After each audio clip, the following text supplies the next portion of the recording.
It's the shipping container talking to you on a Thursday. This is the Shadow Show. And what is that? That's a callback. That's what you call a callback. That's good nostalgia for legacy listeners, Jeremy. You don't get that reference? Should have done No, I know that reference. I don't know what the Shadow Show actually is or supposed to be. You know what? Let's talk about that. Let's go around the room and say what you want the Shadow Show to be. Amin, you go first. Over. Oh, okay. That's I fun. second that. Third. I don't get this. I don't. I mean, I know it exists in the podcast, right? Yes. So everything that we say does go to the big podcast audience. There's no visual cue to the people watching on YouTube, and most people probably just have us low in their office until they actually see something on the screen, and then they know to put the volume up. So that's the funny thing, because Dan bills it as this is for the YouTube audience, the early arriving YouTube audience. But I'm not a YouTube consumer. I consume it via audio. It's in the audio. So this is basically the show. It's not a shadow show. It's in no shadows. It's out there in the light. It also started as like a little comment here or there and a joke, and then we'd start. But recently, we've just been talking about Monday Night Football and the Sunday night game, and we're doing whole segments. I think on Monday we played the clip of the Utah AD in the Shadow. We did. Show. We did. We played video on something that we don't have video for. We're working more. You should see what Jeremy looks like today, but you can't because this is the Shadow Show. You haven't lived until you've seen Jeremy Taché make excuses for the Miami Heat while dressed as a Pop-Tart. I'm just having. Oh, I'm sorry. Well, it's a Shadow Show. No one's watching. Yeah. We're talking about what or we're gonna. Are they? I don't know. We're talking about what we're gonna talk about, and that is one thing we're gonna talk about on the show today. No, but talking about what we're gonna talk about would make sense. We're just talking about it when we do the Shadow Show. Like none of what we do in the Shadow Show makes any sense because it was supposed to be like a minute of like, hey, how's everybody doing before the show starts? And then it turned into 5 minutes and a topic. And then it turned into, hey, let's do an entire segment, but not on camera. So we forced our video team to start putting it on camera because otherwise we were all doing an extra segment of show for no reason that's not a shadow show because it goes on the audio podcast. So we're just giving extra show for no reason. None of it makes any sense. We've broken Jeremy. Let me play devil's advocate here. What if the Shadow Show was kind of like in the batter's circle? You're taking some practice swings. You're not actually at bat. We have our donut on our bat. So like I try out takes here? Here's a question. Except it goes out to the whole audience. To go one step further, why do we need it at all? Why can't we just start the show Dan? like we've done for a long time? Because the at-bats count at that point. No, you need some practice swings. Got to tune up the circle. band. Yeah. Shawn Michaels doesn't just throw a super kick. I mean, he might if Shelton Benjamin's jumping off the top rope and is a surprise move, but he likes to tune up the band so everyone in the crowd knows he's powering up. And that's exactly what we have to do. I have no idea what you're talking about. I understood all of it. Shelton Benjamin, Monday Night Raw. Shouldn't the audience know when the show starts? Yeah, tuning up the band would make sense. I feel if like the it was cast a minute. members. Man, Jeremy, you have no peripheral vision, and this is going to be tricky. Yeah, you're right. You're already talking over everybody, not We getting should cues. know when the show starts. Yeah, I don't. I often don't know. don't know when we're doing show. The show hasn't started yet. This is the Shadow Show. Except it's going to the whole audience. I mean. Well, If there are consequences, we're on. The whole audience sees Aaron Judge take them bullshit practice swings at the batter circle. This is not the batter circle. This is BP. This is batting practice before the game. I disagree. This is AB. This is an AB. No, this is an official AB. This doesn't count. If we can get fired for what we're talking about, then No, but it's look, show. I get fired used in to the go batter's to circle. I used to go to Marlins games for BP. Fans are around, so fans can see BP. Yeah. If I start throwing middle fingers up and during BP, I'm still going to see repercussions. There from you that. go. That's a great This example. is BP. Some people can watch it. The people that show up early, like for BP, Exactly. they can watch this. I've got all the middle fingers out, and my pants are down. Yeah. There are no consequences, at least visually. Sorry, Jess. But if I say something about a partner, then we're in trouble. Yeah. That's how it works. Another problem with the Shadow Show? When do you end it? No, that one I'm 100% with you. You know what? Let's end it now. Okay.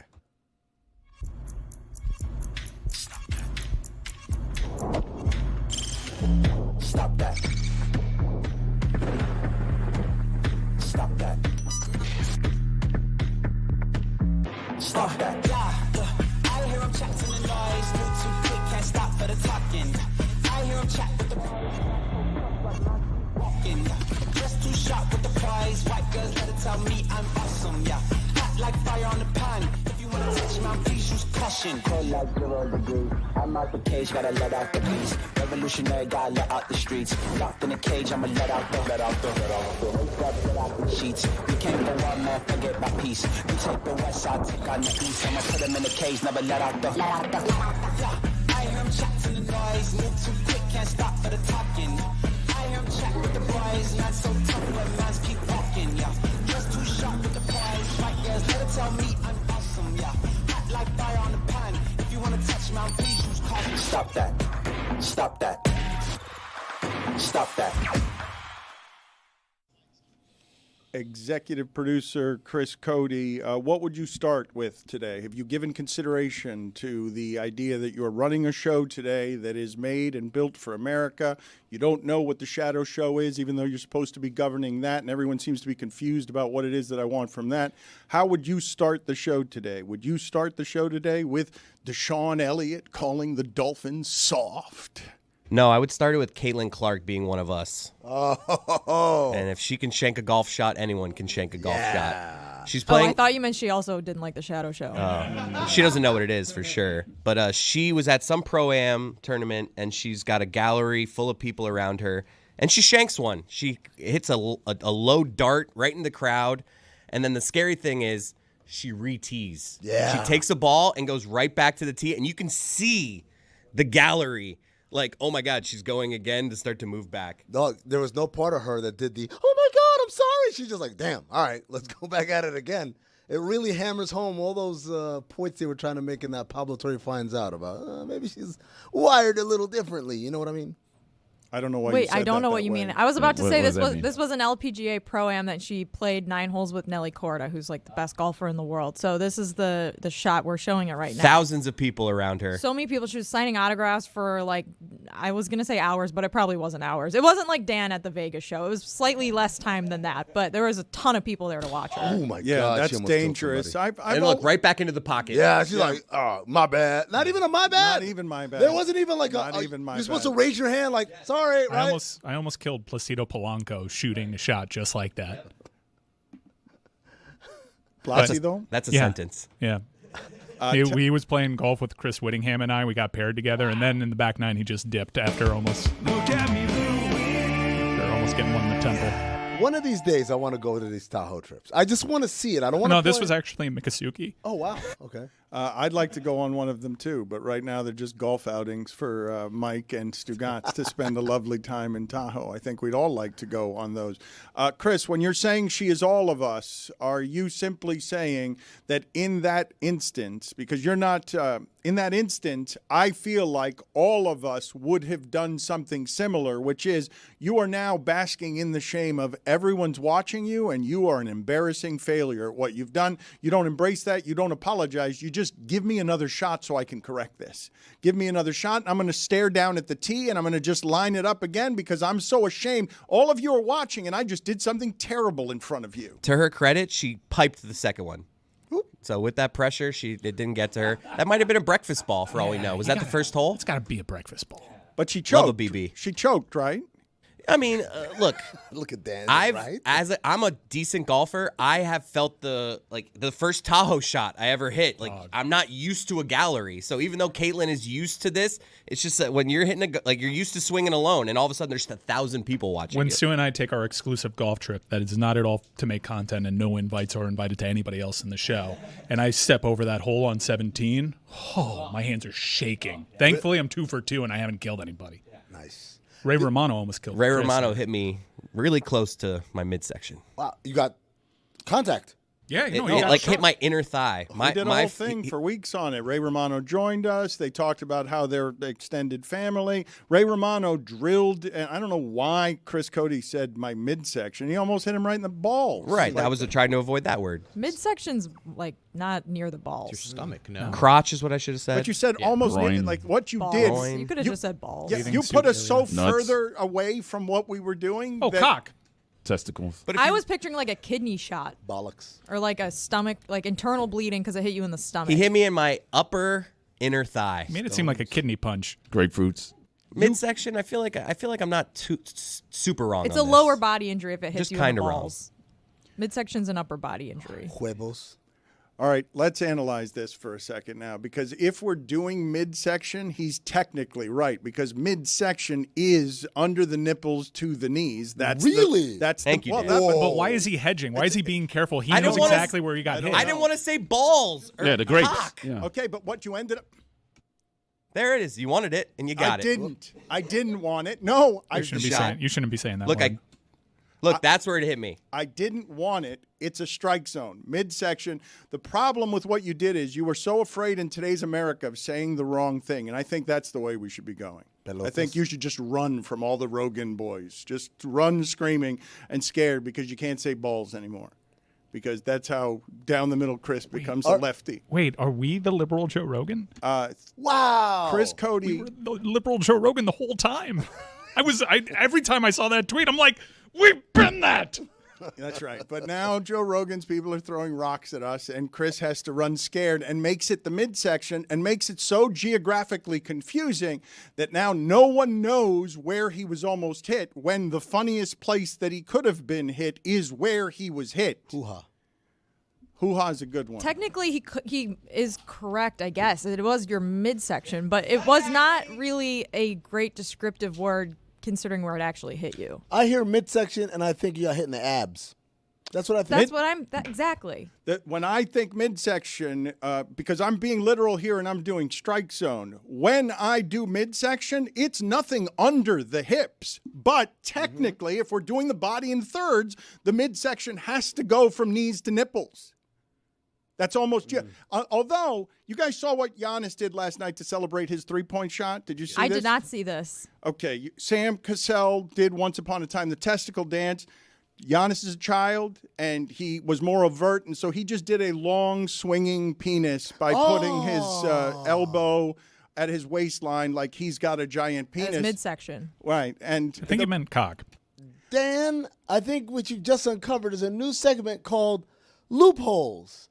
Right? Like what he did was hit the loophole, because if you don't know, the big ball dance that Dan is referring to, that Sam Cassell used to do, was popularized by the movie Major League. Pedro Serrano, right, was running around the bases, and he was kind of juggling two large invisible testicles as he rounded the bases. Didn't Eddie House also get fined for that? Eddie House was the one, I think, was the straw that broke the camel's back.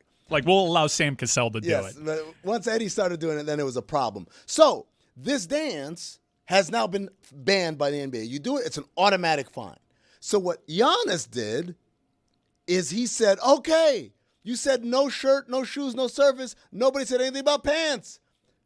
I'm walking in pantsless. You said no ball dance. Hey, I never gestured balls or showed balls. All I did was point my arm low to the ground and let it swing back and forth. Hey, maybe it's just my hand is dead. I mean, the detail that actually gets him out of trouble was he did 3 fingers at the end of the tip. Yeah. So it just looks like a 3-point celebration, but he's definitely mimicking a giant penis. Yes, he is, because he's kind of pointing at it as it swings back and forth. He's it's pretty proud. It's got inertia to it. I'm with Amin. His hand could be asleep, and he's just trying to get the blood back into it. So he's just like, You ever do that, Dan? Ever have your hand fall asleep and you just kind of shake it shake between it? your legs? Did you say the blood black into it? Is that what you said? Oh. You know, he didn't. No one heard that other than you. I'm pretty sure that's what he said. Joe Rogan heard it. The video that I want to keep showing people is not just the Sam Cassell dance, but I also want to find the Eddie House dance, because the Eddie House dance is where the balls dance went to die. But I feel like Giannis crossed the line, and it's not because I'm being sensitive. There's a lack of subtlety in this. There's a lack of subtlety in this celebration that makes it not offensive to me as a cultural purist. Offensive to me because it's a lame celebration. It doesn't have the subtlety I need to have a wiggling noodle as opposed to balls, as opposed to the more subtle dance that Cassell got fined for. We are not liberal Joe Rogan because we didn't lead with aliens. Yeah. We led with Caitlin Clark. Who's an alien? The new Netflix documentary, is that what you're talking about? No, I'm talking about what happened in Washington, D.C. yesterday, where a government official said we collected non-human biologics from a crash site, and a military person said, we're not alone. We're just not. There are other living beings in this universe, and we have to come to grips with that. But yesterday was a big news dump, so it kind of got lost in the shuffle. Let's say that was the big news out of Washington yesterday. Huh? This is exactly what the government wants. You guys talk about other cabinet members. Meanwhile, we collected alien DNA. And so we're not going to do top cop Matt Gaetz resigning from Congress and evidently to avoid ethics committee report that will make top cop, or would have made top cop, the guy who was allegedly trafficking in young people over state lines. Like, we're not going to talk about any of that, right? No, we're not. To do that would make us the liberal Joe Rogan. Right? No, I think we should stop talking politics and stick to sports. Well, I was saying before of Caitlin Clark when it is that Chris was talking about just shame and embarrassment. I told Amin before the show that I missed him yesterday because the thing that happened at the end of the Miami Heat Pistons game that triggered a lot of arguing around here, and I don't think that Billy is wrong when he says people should have perspective.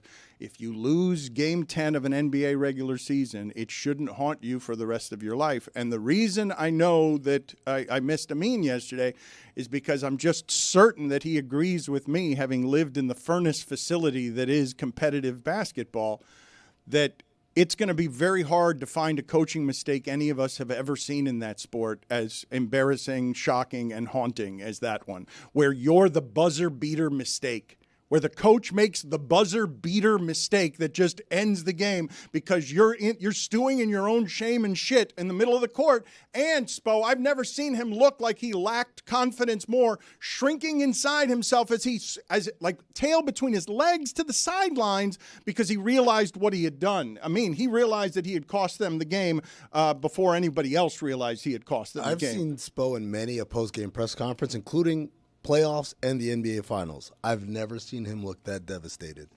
And what it is exactly what you're describing. It's a lot of times you lose a game, you're like, well, the game wasn't lost on that play. We could have done this better, we could have done that better. But he knows. There's no other place to point the finger. You pointed out yesterday. It's not that he didn't know that they didn't have any timeouts. He just, from the moment they're in that huddle, talk about, hey, remember, we don't have any timeouts, to what happened on that play that made him so furious that it was almost like a knee-jerk reaction. Like in the cartoons back in the day, they hit you with the hammer on your knee, and then you just kick. That's exactly what he did. Bullshit happened on the court. Like, ah! Yeah, instinctually call the timeout because that's what I do. He messed up, but it wasn't – I know this is hard to believe. In his mind, I think his mistake was, damn it, Terry's still in. He's going to screw this up. Damn it, it happened. No, Terry, timeout. And then instinctually, he called the timeout that he didn't have, but the mess up was, like, personnel-wise, he didn't get it right. You know what's funny? They could have taken a delay a game. Like, he could have just walked out onto the court, and they would have called delay a game because you get one warning before they hit you with the automatic. But again, can you make a sub after a delay a game though? Because that would be an unfair advantage. No, I don't think you can. Yeah, I'm sure the competition committee was like, someone's going to exploit this. Well, they had 6 people on the floor, so it was up to him. It's not actually a sub. It's like, oh, no, that guy's supposed to go. That's how you do it. Yeah, man. You got to do it's a game within the game, Dan. It's a game called loopholes. Giannis won that game the other night. Spo lost the loophole game. Your thoughts beyond that, though, when because the part about this that was so interesting to me, having watched, this building across the street is a military complex. It's like it feels like a military facility. What Pat Riley's basketball military facility across the street, where if you were to walk in there, it would be a bunch of people walking around from science lab to science lab to get into better shape because they got the cult over there that builds whatever it is that they build that wins basketball games. Mm-hmm. To watch at the end of that game somebody who came through the video department and is now one of the 5 people who runs that multi-billion-dollar organization. To watch in real time someone who learned with Stan Van Gundy and Pat Riley how to be a crazy person about winning. To watch him sink into, I'm a control freak who knows he controls only about 10% of what's happening once I give the basketball away. Mm-hmm. I'm a control freak. When I'm at maximum rage, what am I going to do? Timeout, the power comes right to me. He was so enraged by everything that had happened there that he grabbed his maximum control freak at a time where they were, had to be shouting from the sidelines, hey, you don't have any timeouts left. You've just you've lost your mind because you wanted control again. And the way you do it for 17 years is by stomping out on the court and saying, game's mine now, everybody get over here. And you did it at the impossibly wrong time. Yeah. I mean, I want to try again to be liberal Joe Rogan. InfoWars has been purchased at auction by The Onion. No way. Yeah, I thought The Onion was making an article about this, but apparently it's so. I'm only the true liberal Joe Rogan if I actually got that wrong and I have to be corrected by a producer 5 minutes later. Can you guys get me the video, please? Because that was funny yesterday watching that go viral where evidently Alex Jones is sitting in the middle of an awful apocalypse of his own making that sort of foretold everything that's happened in America since, that person, through what he was doing, could deny things like school shootings. To have him in the middle of what used to be his empire that birthed this nonsense that's happening in America right now, that went viral because he was watching auctioneers wander around his facility, putting tags on what had value because he owes so much money for his conspiracy theory doing that has fried the brain of America. Like, that's what was going viral yesterday, was him sitting in the middle of what was an InfoWars empire, watching auctioneers go around and put tags on the things in his studio that had value. And you're telling me that The Onion has now purchased that facility and all things InfoWars? That's Secretary of the Interior, Alex Jones, so just watch what you say. Watch your mouth. I don't even know if you're playing or if you're real right now, Jess. That's the scary part. Right? I don't know. I'm sorry. I know we said we were going to talk politics. The Secretary of Defense one is the one that blew my mind. He got a news host. Look, that's the one that blew my mind. That one doesn't even register anymore. Honestly, that one does blow my mind. I'll tell you why. Here's why.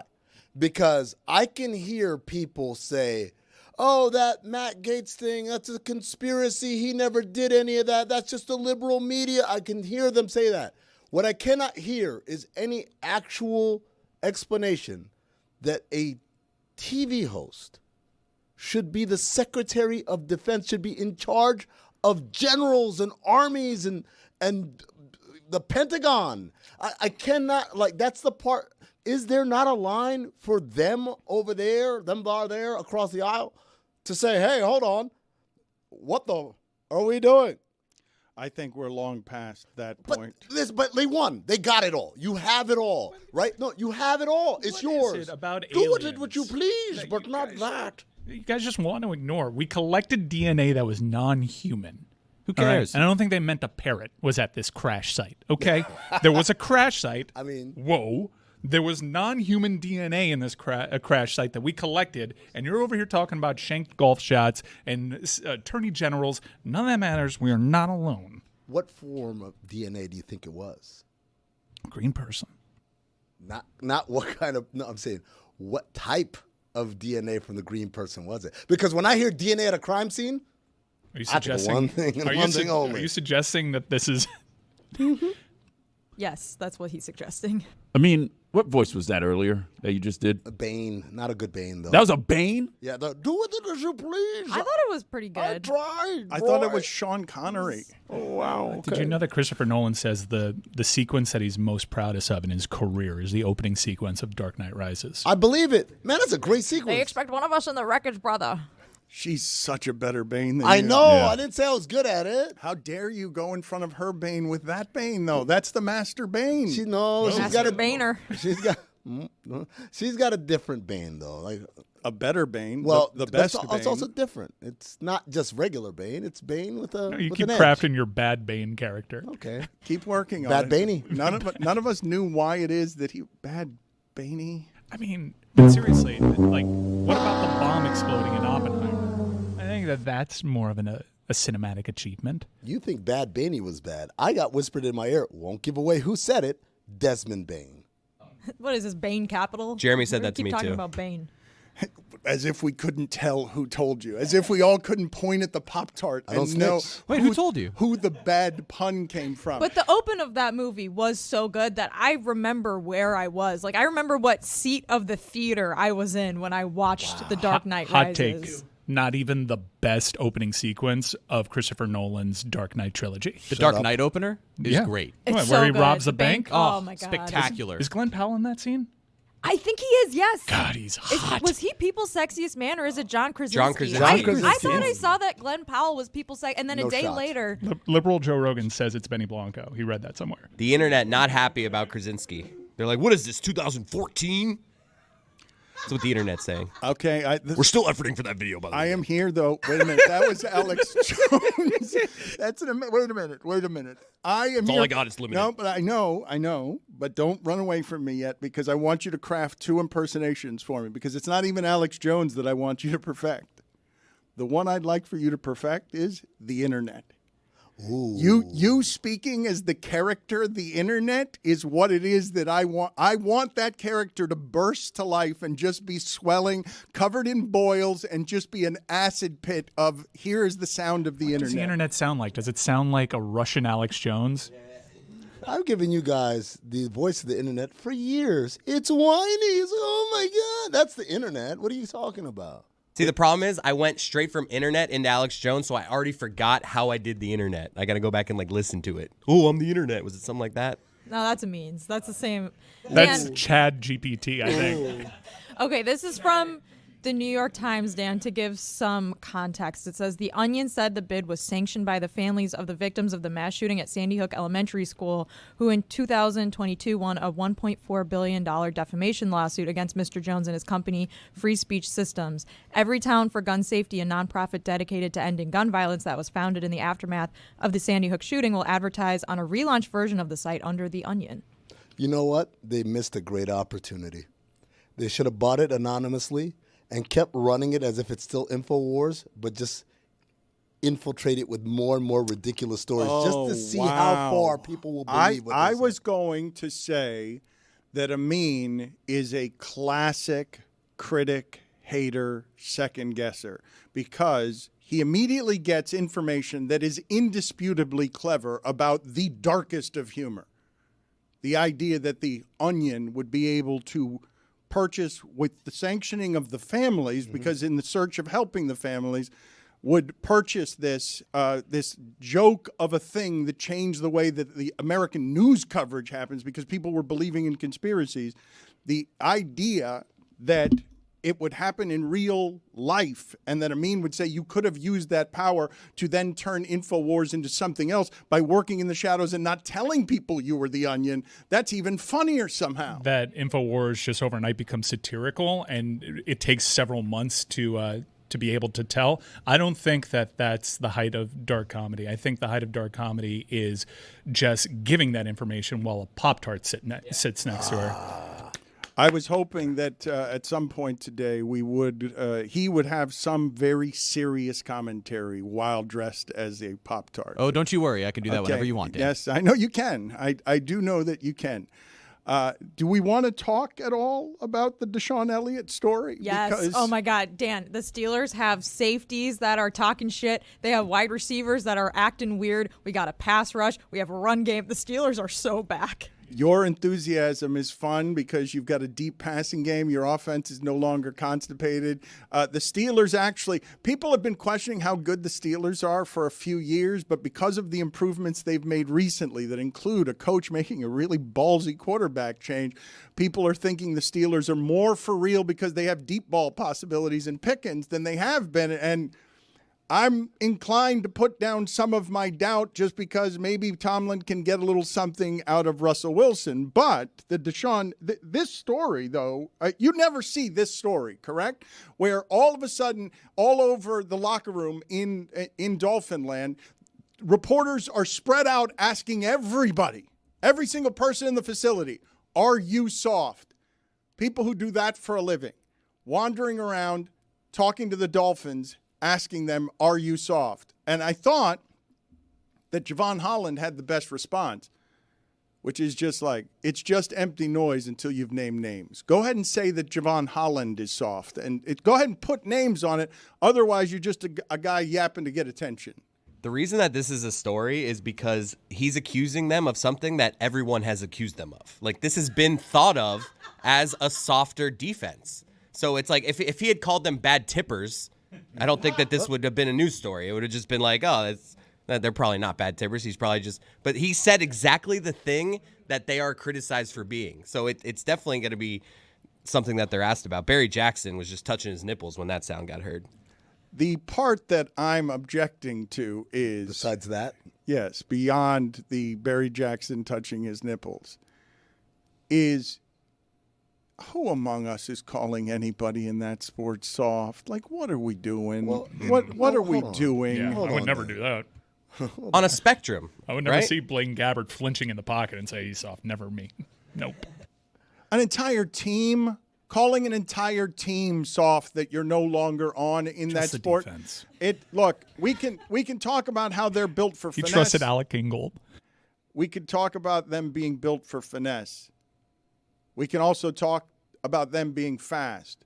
I thought we were all of the understanding that when you go fast, you're going to give up size. You're going to give up physical. The way that they play football is not to out-tough the next guy.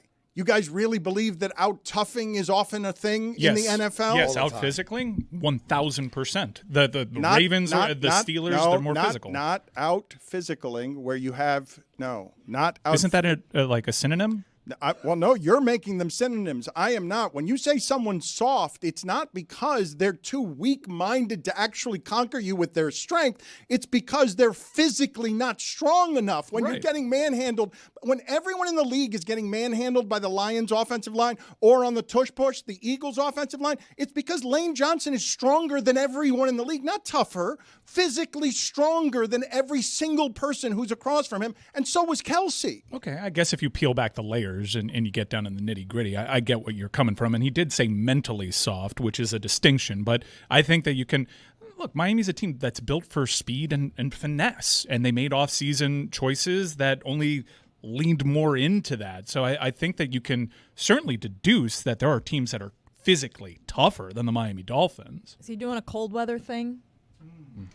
Maybe. Perhaps. I believe that cold weather people are tougher. I believe that. Well, then we all agree with him. Rust Belt. That's what they want. Wow, all right. We might be liberal Joe Rogan. Put it on the poll, please, at Le Batard Show. Are cold weather people tougher? Yes, I don't think of can I say this about Miamians? Do I think of Miamians as tough? We are not tough. I am not tough, and my father came down here particularly because he's not tough. In fact, my father said, why would I ever want to die a hero? I'd rather live as a coward.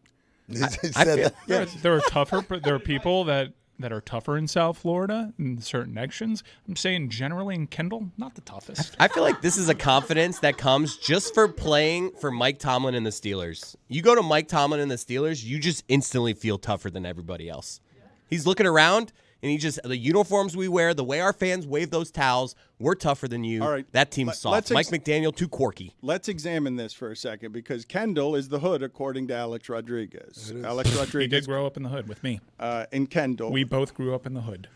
I want to talk about this for a second, because the examination of a sports entity and us thinking, those people seem mentally not tough. Those people who are doing that thing for a living that is pretty difficult. I find it pretty consistently exasperating that any of us would do that. But when a person who has lived in that world comes out of the locker room and gives voice to it, even if people don't know who this person is, all of a sudden it becomes, oh, this is a way to talk about the Dolphins. This is interesting. Let's run through the locker room rubbing our nipples and ask every single Dolphin, hey, you guys aren't tough, right? This guy said you guys aren't tough.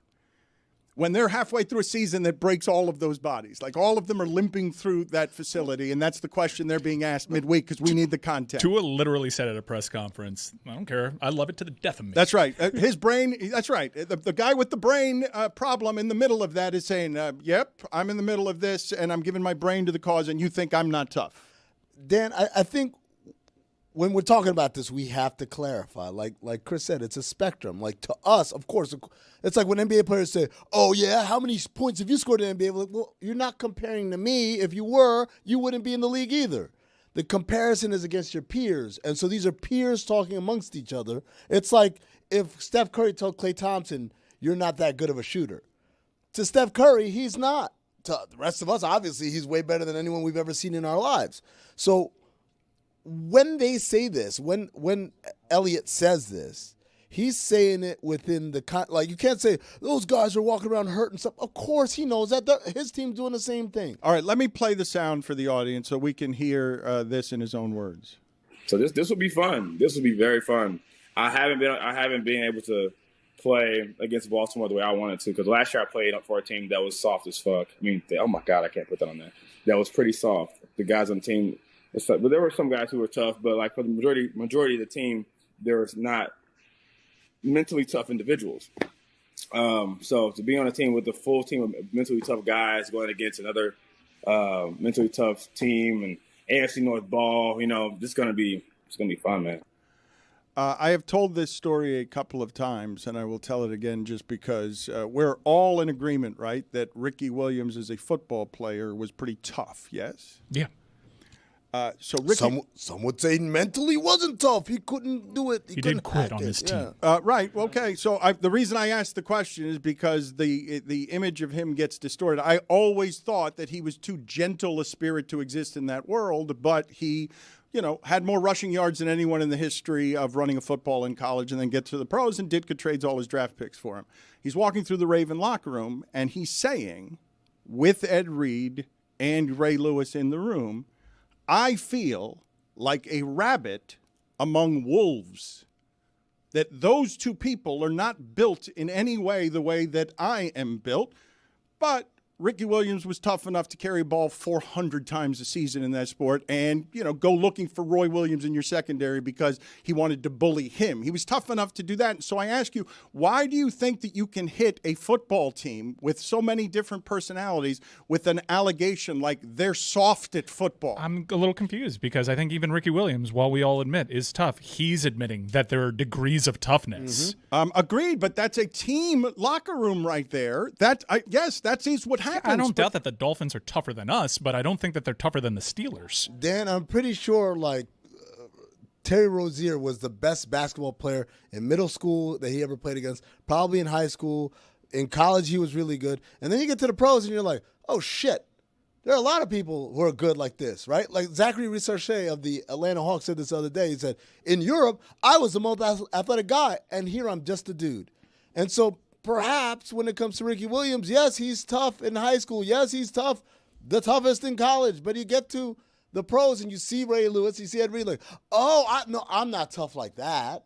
Not like that. I'm tough. I'm not tough like that. So you tell me who we could look at in the NFL because you guys are doing a different thing than I'm willing to do.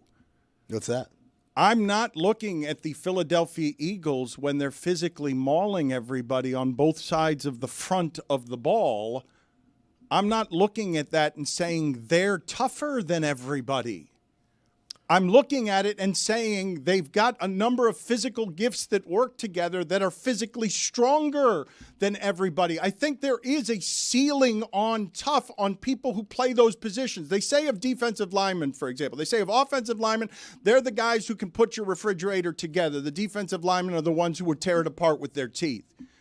They say that? Everyone there is tough, yes. Like that, the defense, the thing that is said in that sport in terms of the difference between the two positions is one has a mentality that tears things apart. The other has a mentality that puts things together. Who builds refrigerators? And this is a thing they say. Frigidaire. The offensive linemen build refrigerators. You and I should know that. We love fridges.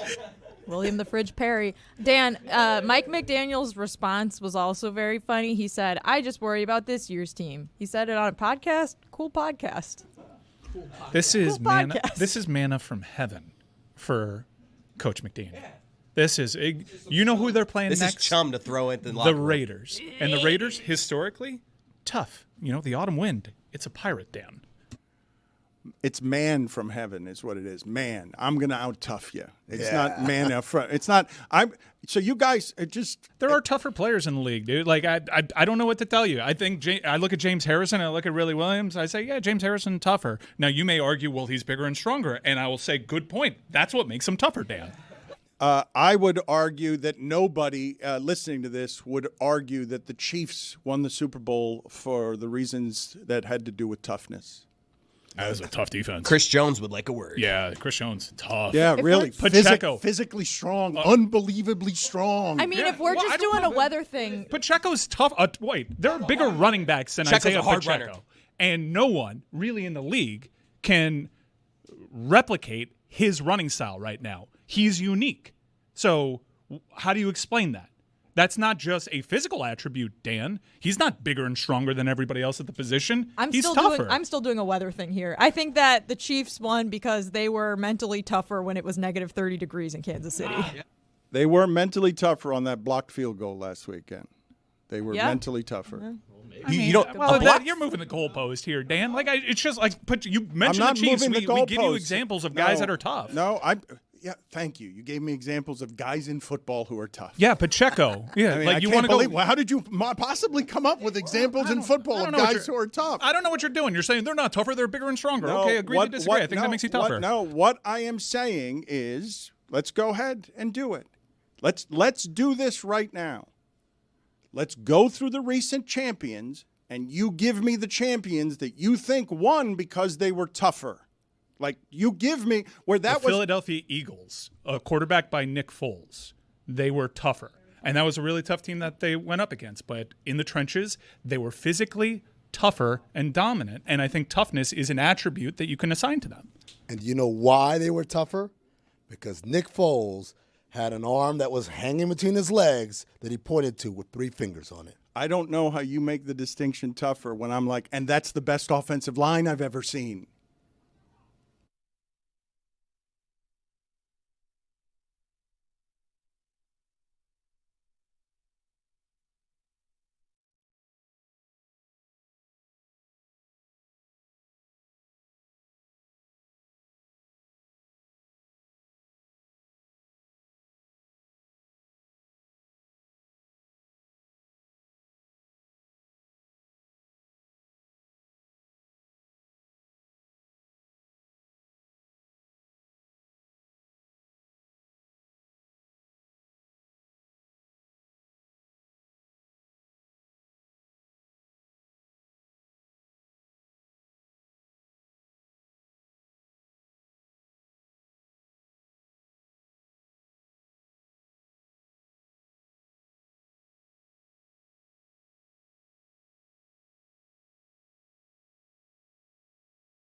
That's right.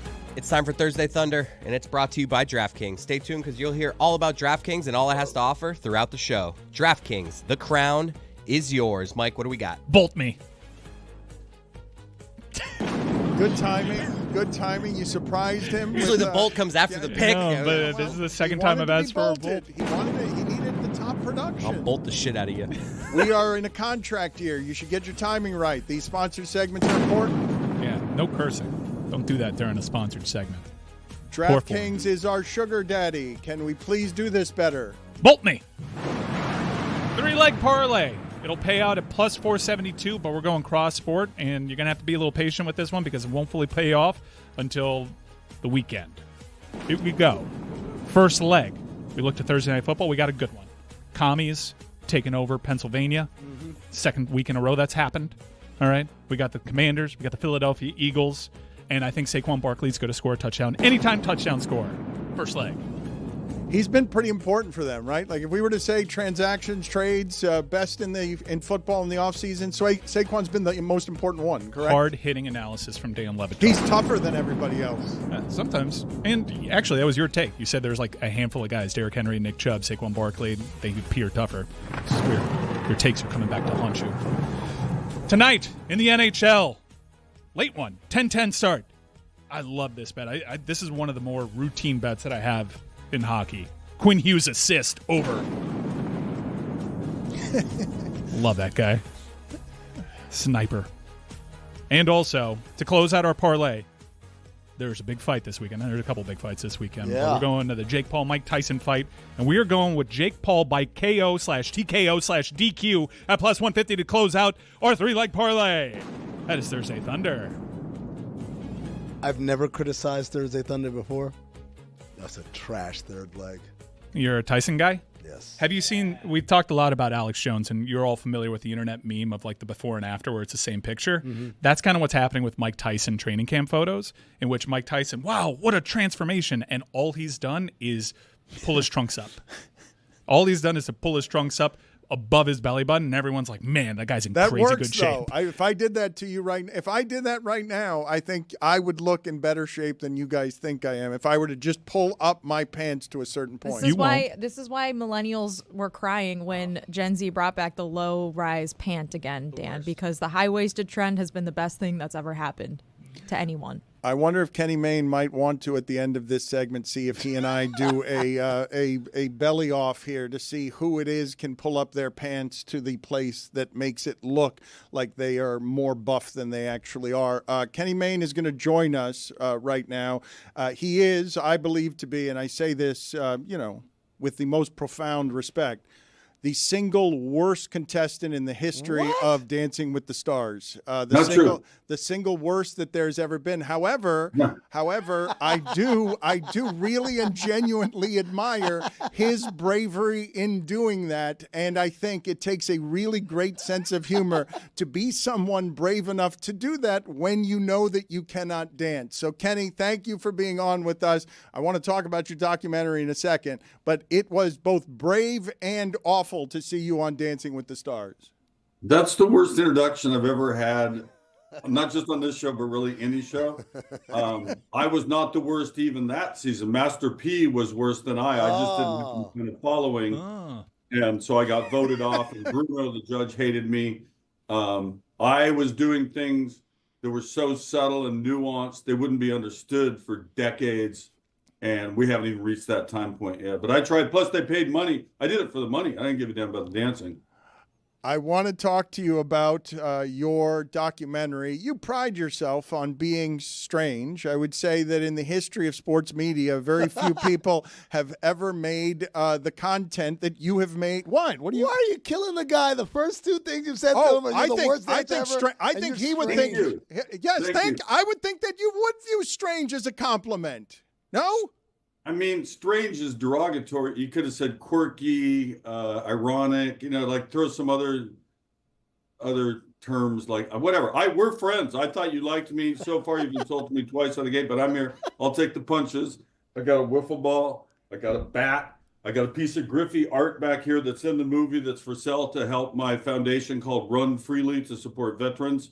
So yeah, I'll Fire away. I'm ready. Let's go. Meet the press. Kenny, you're well aware, I think, that you carved out a lane in this industry making eccentric content that no one else was making. That's a much better framing. There you go. But you know what I meant. You know what I meant. Like, how would I not? Your entire career is built on I'm going to take a path no one else is taking. Dan, your intro was like this delightful weirdo, Kenny Mayne. Yeah. Here comes a freak show. He's now a senior citizen playing golf a lot. All those things are true. They tried to get rid of me after like 2 months, though, because I wasn't conforming. But I battled. I found a couple allies. Vince Doria, I know you love him. He stayed with me and kept me. And it, I stayed around a while. But it was fun while it lasted. I want to get to the wiffle ball documentary that makes all of that awkward introduction. I'm explaining that you make choices that other people don't make. If you're going to pour your life into making a documentary, most people might say wiffle ball would not be the way to go, that this is not the choice of an easy documentary to make. So why is it that we should be supporting this choice that Kenny Mayne is making when he can choose anything in the world to tell a story about? Because you're so fond of me and our relationship is so strong, you just believe in whatever I believe in next. That would be my short statement to that. No, it's a thing that happened when I was at Channel 11 in Seattle, Tacoma, way back when. I think I'd been on TV for a year and a half. Somehow I talked Harold Reynolds and Ken Griffey into coming to the Seattle Center and doing a dumb little story. It was terrible. My interviews were horrible. But in the course of doing that, we somehow decided to throw wiffle balls on a speed pitch at the Science Center. And I've had the tape for 35 years. I ran into Griffey a couple years ago in Seattle at the Sports Award Show, and he brought it up. He says, I was going to mention you, but I didn't want to bring up that stupid wiffle ball thing. And in that moment, I was like, I'm going to tell the story of what happened that one day in August of 1989 when he was a rookie. I was 28 or 29. And I've been contending for all these years that I beat him by 1 mile per hour. And I wanted to go back and find the truth. Was I right? Was I wrong? And it's the journey of discovery. There he is, 19 years old, throwing the ball. Also terrible. It wasn't calibrated. Their little speed gun. Look at that. That's got to be 110 miles per hour. And it got me at like 50. But I found the truth eventually through this journey that took all of 5 shooting days.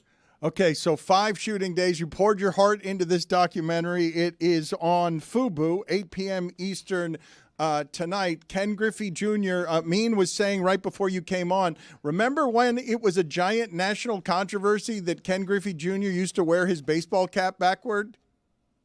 That was pretty stupid. Yeah, there were people that had a problem with that. They also had a problem that Marshawn Lynch had tattoos and didn't like to talk to the media. But, people are stupid.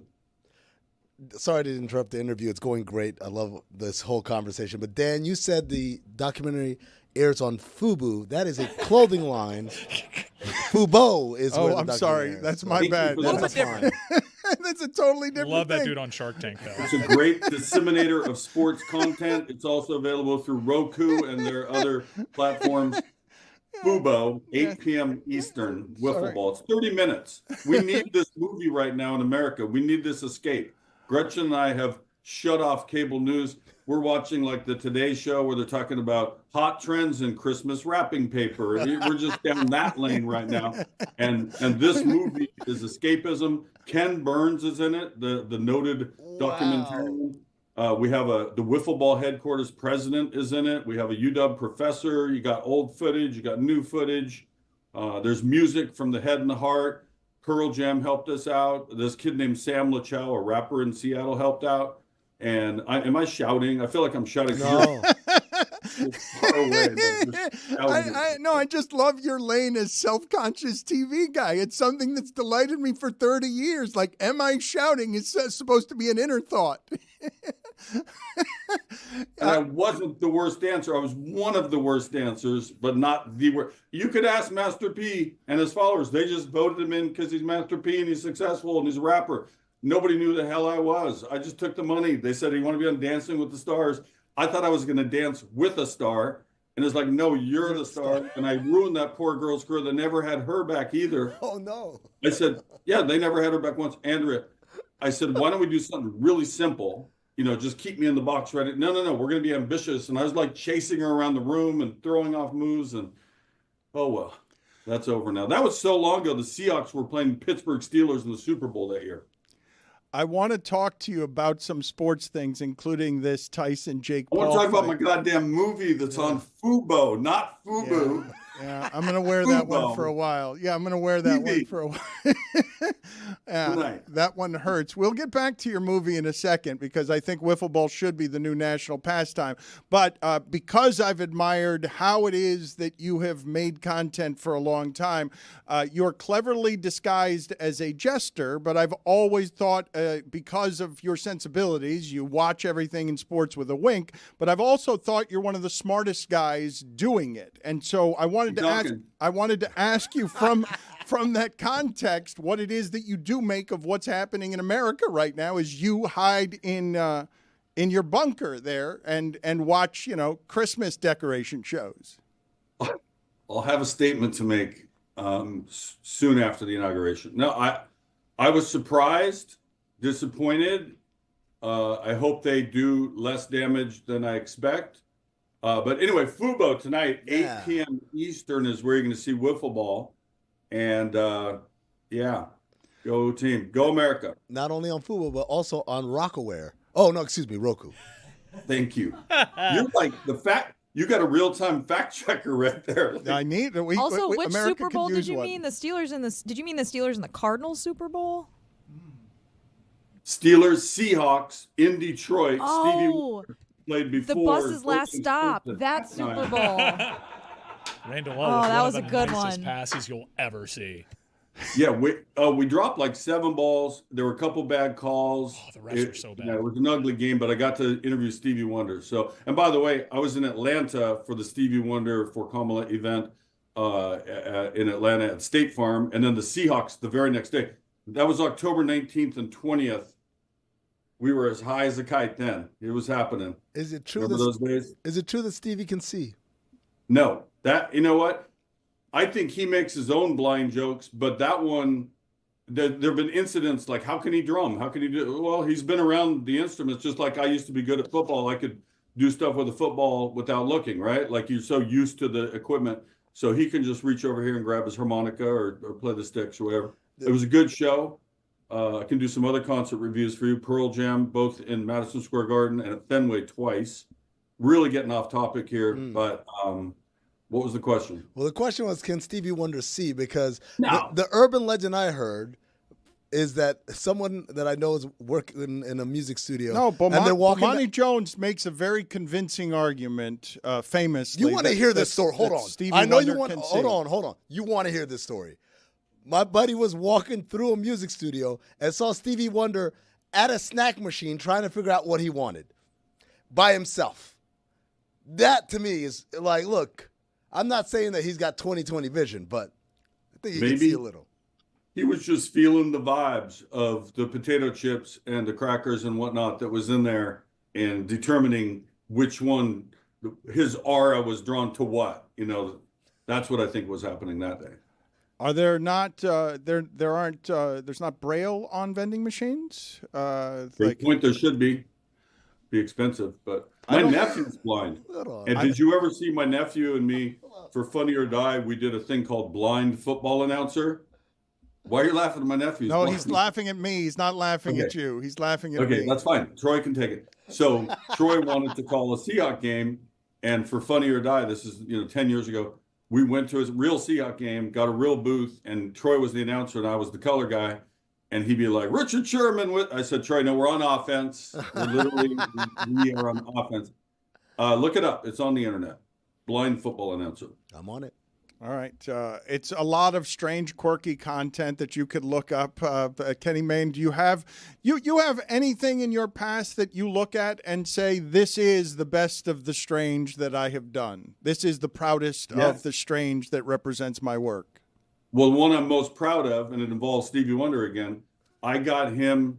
This is the same year as the Seahawks-Steelers Super Bowl, and the baseball All-Star game was also in Detroit. Remember, I used to play in those softball games.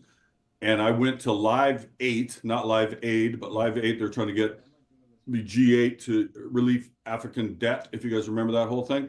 and they had a big concert in Philadelphia. I went down there with no press pass. I kept on upgrading. I'm still shouting. And I got Stevie Wonder to say, I can't be at the baseball all-star game. I have a high ankle sprain. That's the pinnacle.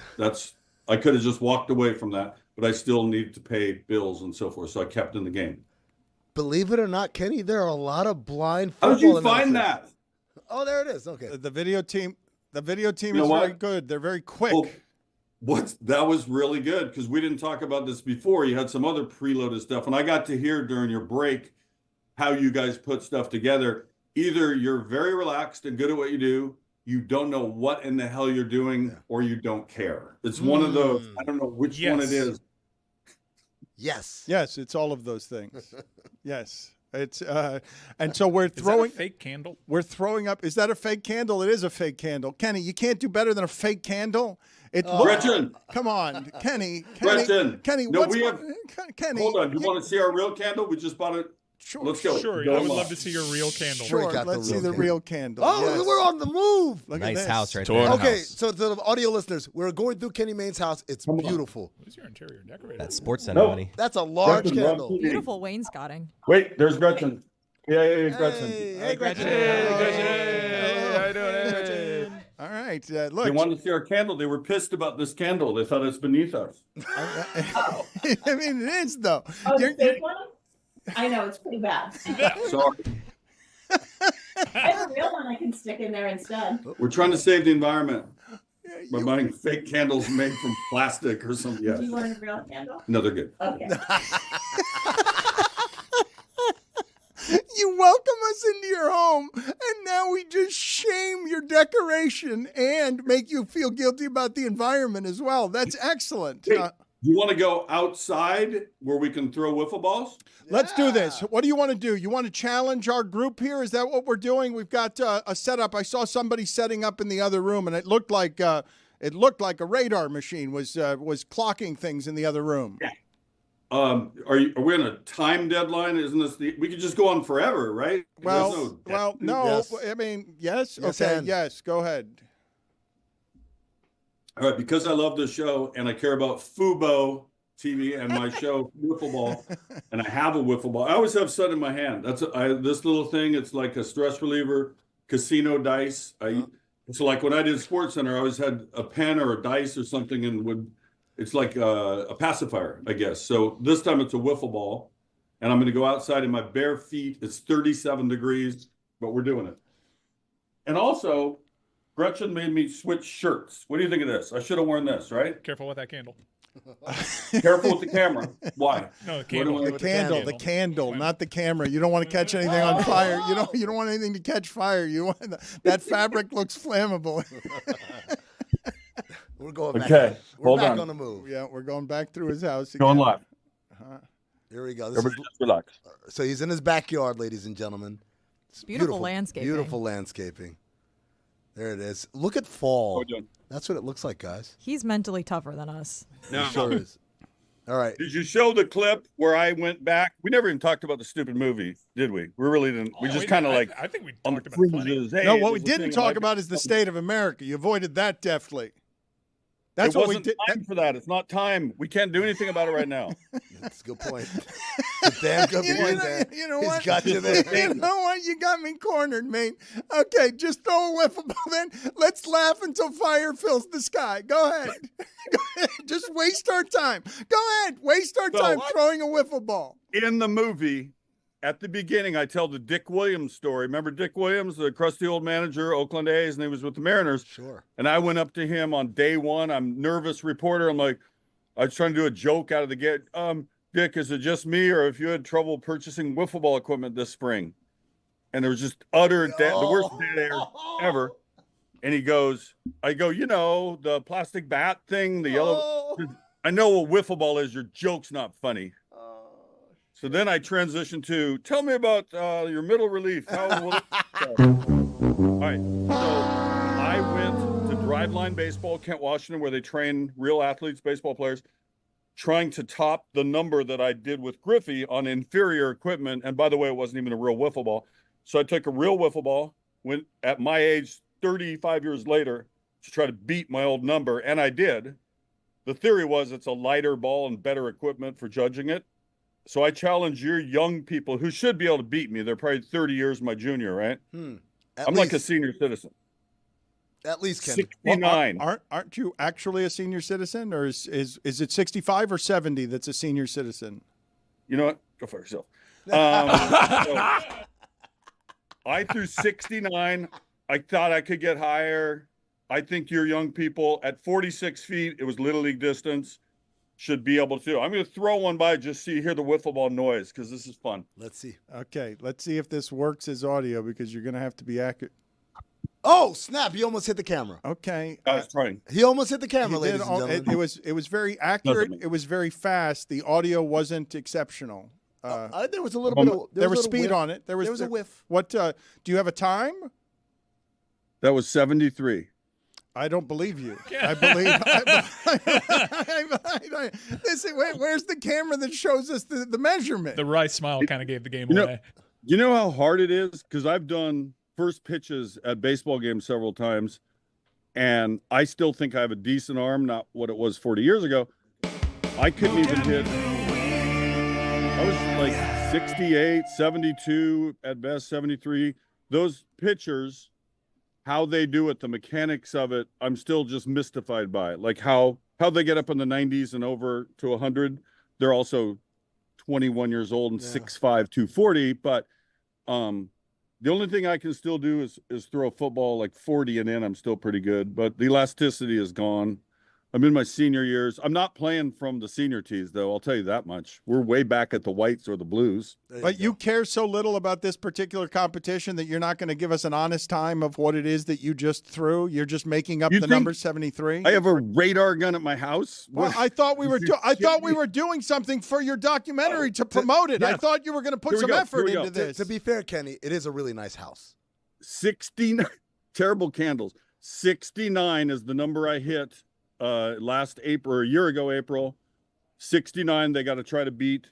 You got to throw it 40 feet or so toward the mound. They wanted me to come up with the prize. I have a two highlight cestas and a pelota. I'm not giving those up. I have a signed wiffle ball from Ken Griffey Jr., but it faded and you can't see the signature anymore. But it's in a glass case. I have a champagne bottle from the Seahawks championship when they beat Denver. I'm not giving that up either. I will do a personal voicemail to the winner because I'm so famous, and I'll say, hey, this is Kenny Mayne, famous guy, and so, whatever your name is, beat me at wiffle ball. And that'll be his or her outgoing message. That's the best we could come up with. Okay, a lot of effort and thought and ideas have been poured into this great competition. Let's go out into the other room here and see who we've got. We've got a Pop-Tart. We got Frankie from security. We got Roy, and we got Jessica out there. Willow is also out there. That's a dog. Is Roy going to go first? Who's got the first? It appears Roy's going first. He's going right now. Roy prides himself on his arm. The wind-up and the pitch. That looked hard. 58. Wow. 58 miles an hour. That try again. A warm-up throw. All right, the Pop-Tart's going to go now. Okay, he says you're going to be able to try again. Now, hasn't Jessica claimed to have a giant arm that can throw oranges 100 yards? Jessica claims to have a giant arm. She's out there on Willow watch. Okay. Now the Pop-Tart throws. Oh, the Pop-Tart, the cocostume was inhibiting. 59. Not bad for a Pop-Tart. For the Pop-Tart. Roy, you're going to get another shot at this. We're going to go through a couple of times. I'm really hoping that Jessica throws something 104 miles an hour. All right, Roy's going here for the second throw with a wind-up and the pitch.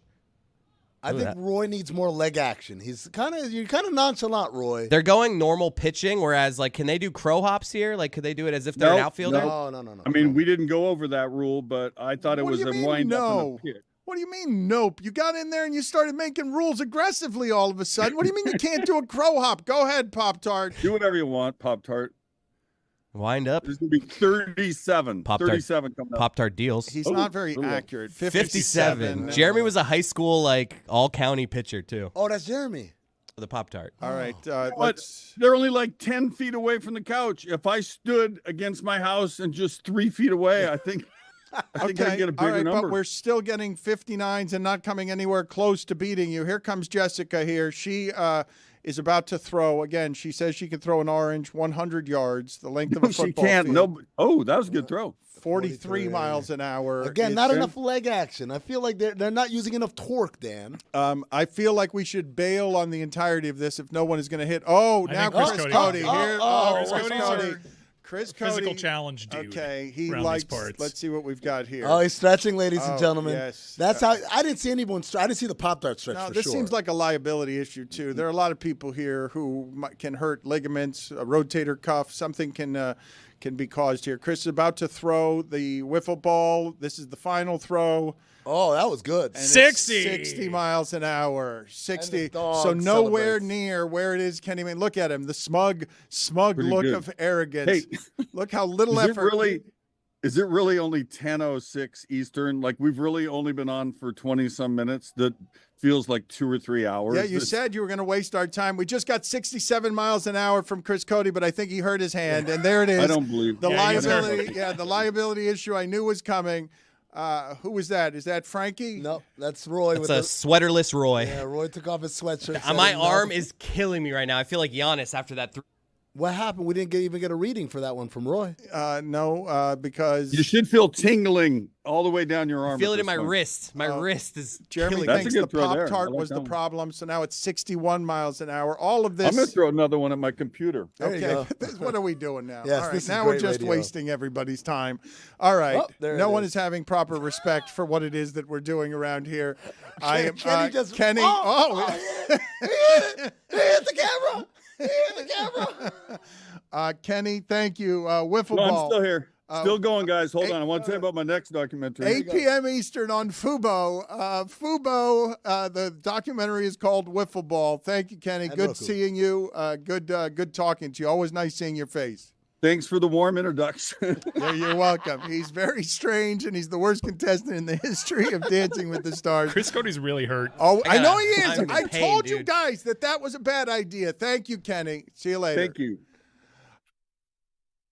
I wanted to talk to you a little bit about what is happening tomorrow night between Mike Tyson and Jake Paul. Yes. Because I said the other day when we were talking about this, and I said it matter-of-factly, that I thought that the combination of streaming, getting into live sports, combined with fame and the currency of pop culture, people are talking about you.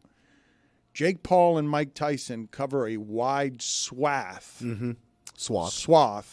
of real estate on fame for 4 decades, right? Because if Tyson's been famous since he's 20 Since years the old. 80s. Since he's 20 years old, Yeah. Tyson's Jake Paul's been been famous for close to a decade.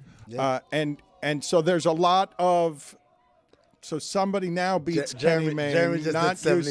useful. Now Kenny Mayne throws. Get Kenny back on Now the he air. throws 72 miles an hour. 72. I got it up to 65. No one has proof of that. I thought you were Frankie before. That's what. What? When you Yeah. took You off took your off hoodie. your, you took off your hoodie, and I he thought you were different. Frankie because you were far away. I didn't want from to the call Dan camera. out on that, but he has now since revealed himself to be racist. If I had said that, You've known me for 20 years. No, it's my glasses. Don't take it He's known personally. Frankie for wearing 10. I don't see defense. color. He doesn't see I anything. hurt my elbow a little. Yeah, it seemed like a terrible idea. I need Tommy John. I didn't warm up. It was bad. But 43, not bad for someone that's never thrown a wiffle ball before. A terrible idea, poorly executed because there were injuries and we didn't get the payoff because Camera shots were great. Jeremy didn't throw at 72 miles an hour until we were off air and Kenny Mayne was gone. now Rose is going. Rose, very half-hearted. 15 miles I an don't hour. really want to do any more play-by-play of that room. You guys can stop going to that room whenever it is that you want. You can 'cause throw it up we've as eye gone to it candy. about 10 times too many already. That was really fun, though. And yeah, I know it was fun. So fun that that was a good when throw. Chris Cody ran back in here, forgot we were live, forgot we still had show to do, just came in dancing because he threw a ball hard and forgot that he had a job to do and hurt his arm on top of that. So Jake Paul and Mike Tyson, huh? Yes. Well, the thing that I wanted to ask you, because I said it flippantly last week, is I think that will do bigger numbers than Tom Brady's roast. Tom Brady's roast was the biggest thing that Netflix has had in comedy. They don't release exact numbers, but Netflix was very happy with that foray into live streaming. And the future, as we all know, of money in this business, a business that's changing rapidly, by the way, like changing in enormous ways, where it seems like Amazon and Netflix are just going to buy everything up and they're going to be in control of content for a while. Netflix is getting into the game with a Friday night event that is going to have, I think, more talk and publicity around it than when Chris Rock went live, and they're trying to change live and streaming and comedy there, and the Tom Brady roast where they're going live on content. I think this has the chance to be the biggest live thing that Netflix has done just because of how many people it could get into the tent with just, what is this circus act? It has next to nothing to do with boxing, but I don't want to spend too much time either mocking it or even analyzing the character of the two people doing this to make all this money. Right. But as like the apocalypse happens all around us and we try to dismantle the government, this is the perfect spectacle for the stupidity of our times. Like to throw this in Jerry World and just say, sure, let's everybody gather around the TV and empty our head with empty calories. Well, I think, first of all, I think it's going to do bigger than the Brady roast for the simple reason that there's stakes here. The stakes are, one, how many people want to see Jake Paul just get punched in the face really, really hard? And two is, all right, what is the definition of the upper limit on age for an athlete? Because that, beyond the people who want to see Jake Paul get knocked out, myself included, there is a curiosity. It's like, okay, Mike Tyson, the most feared man on the planet, is he still that at 58? Should we still fear him in that same way? I'm of the belief, having been face-to-face, eye-to-eye with Mike Tyson in a less than friendly environment, that never fades. It never goes away. He's always going to be terrifying. Wait, what happened with you and Mike Tyson? I've told this story before. I'm not familiar. For the uninitiated. All right. Briefly, catch me up. Briefly. All right. So I'm walking through a bar in Scottsdale, Arizona, and it's really packed. And as you're walking past the bar, there are people leaving the bar, turning around with drinks, right? So as I'm squeezing by, just trying to get through to the back, someone turns with their drinks. I bump into them. The drink splashes. It splashes all over Mike Tyson. What a nightmare. He turns around, and this once packed bar all of a sudden is deserted. It's like the Wild West, and it's just me and him, and everyone's about 100 feet back. And I'm staring at him, and he's staring at me. And he's short. That's what a lot of people don't realize. He's not a tall guy. Yeah, Jake Paul's bigger. I'm bigger. I'm taller. How short are we talking? I'm taller than Mike Tyson. He's about 5'10", I think. Not 5'10". No one's 5'10". Not 5'10". No one's 5'10". I'm looking at him. And I thought no one's 5'11", I thought no one's 5'11". Some people are 5'11". I don't trust 5'10". You think he's not 5'10"? He's not 5'10", for sure. What is he listed at, Roy, please? 5'10". Terrifying. And I think like Jake Paul's up to close to 240 now. When we did Las Vegas. Feet tall? No. When we did in Las Vegas, I walked past Jake Paul, who was at the hotel that we were at, and I was stunned at how big this guy was. I did not know that. He's bigger than me. So he's splashed with the drink. I'm looking at him, and the black lights in the bar are making his tattoo, which at this point was still pretty new, glow. What a gnarly visual. Oh, my God. And he's furious. There's nothing, like, there's no part of this, and it's clear in my face, like, I didn't do it, but it's like, he's looking at me like I just said, hey, asshole, and I just doused him with a drink. So he's looking at me, and I'm looking at him, he's looking at me, I'm looking at him, I'm like, what do I do, what do I say, what do I do? And somewhere in the back of my mind, something said, Amin, Mike Tyson converted to Islam. So I say, Salam alaikum, brother. And he grabs me by my forearm and pulls me in real close, real sharply, and his mouth is right by my ear, and he says, alaikum salam. And I'm like, because I thought he was going to bite my ear off. I really did. And then he released me, and I scurried away. And the next time I saw Mike Tyson was 2 years later when my buddy said, hey, we're going to a New Year's party in Vegas. Come to this address. I go, I ring the doorbell, and it's Mike Tyson. How do you have multiple Mike Tyson Dude, I stories? I have another one. He's just in Arizona all When the I time? was 7 years old, I met Mike Tyson. Yeah, it's crazy. I've met Mike Tyson like 4 or 5 times in my life. Every time has been a wildly different experience. And there's never a point in this where there's any recognition. Not that he should, but You think he should remember his encounters Didn't with I you? meet you when you were 7? yeah, you look like a kid I knew once upon a time. I want to talk about the history of Mike Tyson, but as it applies specifically to the fight that you're going to be watching, the sports of it. Can you guys get for me? I'd asked the production team to find the audio of Mike Tyson's last actual fight, not the one against Roy Jones Jr., but the last fight of his career where he fought a person who was a really mediocre boxer, a boxer that was a professional, but was not in any way any good, and Mike Tyson embarrassed himself. It was a shell of the person that people had been watching for 20 years. Even the one who lost to Buster Douglas didn't look like this. I don't know if we have the right sound of that interview, but let me hear that interview and do me the favor of finding me the name of the opponent, some of the information about the opponent, and when that fight was, because I think this is about 15 years ago or something like that. Mike Tyson telling you he doesn't have the stomach for any of this. Did you want to continue? Well, I would like to continue, but I saw that I was getting beat on. I realized I don't think I have it anymore because I got the ability to stay in shape, but I don't got the fighting guts, I don't think, anymore. When did you recognize that? At what part of the fight? I don't know. Early into the fight. I'm just sorry I let everybody down. I just don't have this in my heart anymore. Did you feel as though you had it coming into the fight? No, I'm just fighting to take care of my bills, basically. I don't have the stomach for this kind of no more. I'm more conscious of my children and those guys looking at my parents. I don't have that ferocity. I'm not an animal anymore. Does that mean we won't see you fight again? Yeah, that's most likely. I'm not going to fight again. I'm not going to disrespect the sport anymore by losing to this caliber of fighters.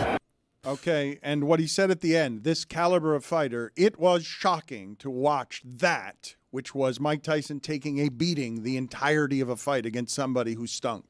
That was 19 years ago. 19 years ago, that's Mike Tyson talking about losing badly to a mediocre fighter. And so I don't think this will tell us about anything about Jake Paul as a fighter, but I'm genuinely curious about whether Jake Paul can just take a barrage from Mike Tyson. There are different rules for this fight than the normal fight. The gloves are more gentle than normal gloves. The rounds are shorter. There are fewer rounds for this fight than a normal fight. But you guys think you're going to see what? Because the betting money keeps coming in on Jake Paul, correct? Dude, Mike Tyson had to stop camp because his body was giving out on him. And there's all sort of ambiguity surrounding the health episode that he had in camp. He's an older man, and Jake Paul is in prime physical condition. He just needs to run around for a little bit, and Mike Tyson's going to be tired. So you're of the belief, Amin, that a 58-year-old Mike Tyson is just going to get tired prowling a ring? Because I do think that the people listening to this have very little understanding of what 2 minutes of cardio in boxing actually is. I don't know that a lot of people, when you combine the fear with what it is that you're physically doing. And the fear the hour before you walk into the ring of, oh my God, I'm now in the middle of a whole bunch of people and I have the potential to look like Spo at the end of a game when somebody hits me. If he's looked like Spo, then that must have been the biggest win of the night. To walk out of that looking like Spo, that's not the fear. The fear is I'm going to get pulverized because I guarantee you, I don't care how much shape he's in and how much younger, he's never been hit by anything as hard as Mike Tyson. That's what it comes down to. Yes, you're right. If he runs around the ring and extends this and makes it into a marathon, not a sprint, he greatly improves his chances. Even in Mike Tyson's prime, we knew longer fight is worse for Mike. But it all comes down to one thing. Can you eat that punch? And I don't know if he's ever been hit as hard as he's going to get hit by Mike Tyson. Is there any scenario where this turns out to be like them just playing patty cake for a payday for Mike Tyson? Where we come here Monday and we're like, I can't believe we all fell for this. That was a joke. You'll know right away because if Tyson doesn't charge him, you'll know right away. The way Tyson fights is always straight ahead. Like if Tyson wants to prowl the ring with him, you will know right away. because Tyson was straight ahead as a fighter. The reason he became the most feared isn't because he just knocked everyone out. It's because you didn't know how to hit him. It was straight at you, and he didn't back down, no matter your size advantages. He was always, man, go look at what Frank Bruno looked like in his prime, going to the ring to fight Mike Tyson, crossing himself because he was so afraid. If Jake Paul isn't afraid, he ought to be, because of what Amin is talking about. Even at 58, no one would want to be hit by this human being. Dan, we're efforting this right now. I just sent it to the video guys, but Roy Jones Jr. was on All the Smoke, and he talked about that fight that he had against Mike, which was an exhibition. It wasn't real. And you've talked to Roy Jones. You know Roy Jones. This is one of the proudest human beings ever, right? For frame of reference for the younger listeners, he once in the middle of a fight broke his hand, so then he beat the guy up with his other hand, and then later on made a song about it. He said, y'all must have forgot when I broke. One of the greatest fighters ever. One of the toughest fighters One of the toughest fighters ever. To listen to him on All the Smoke talk about Mike Tyson, fighting Mike Tyson, the amount of, whether you want to call it fear or deference, I've never heard Roy Jones be that vulnerable, like he was a regular dude, Mike.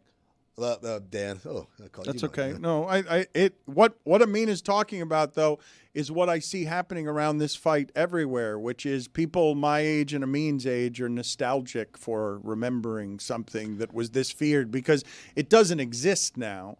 You don't.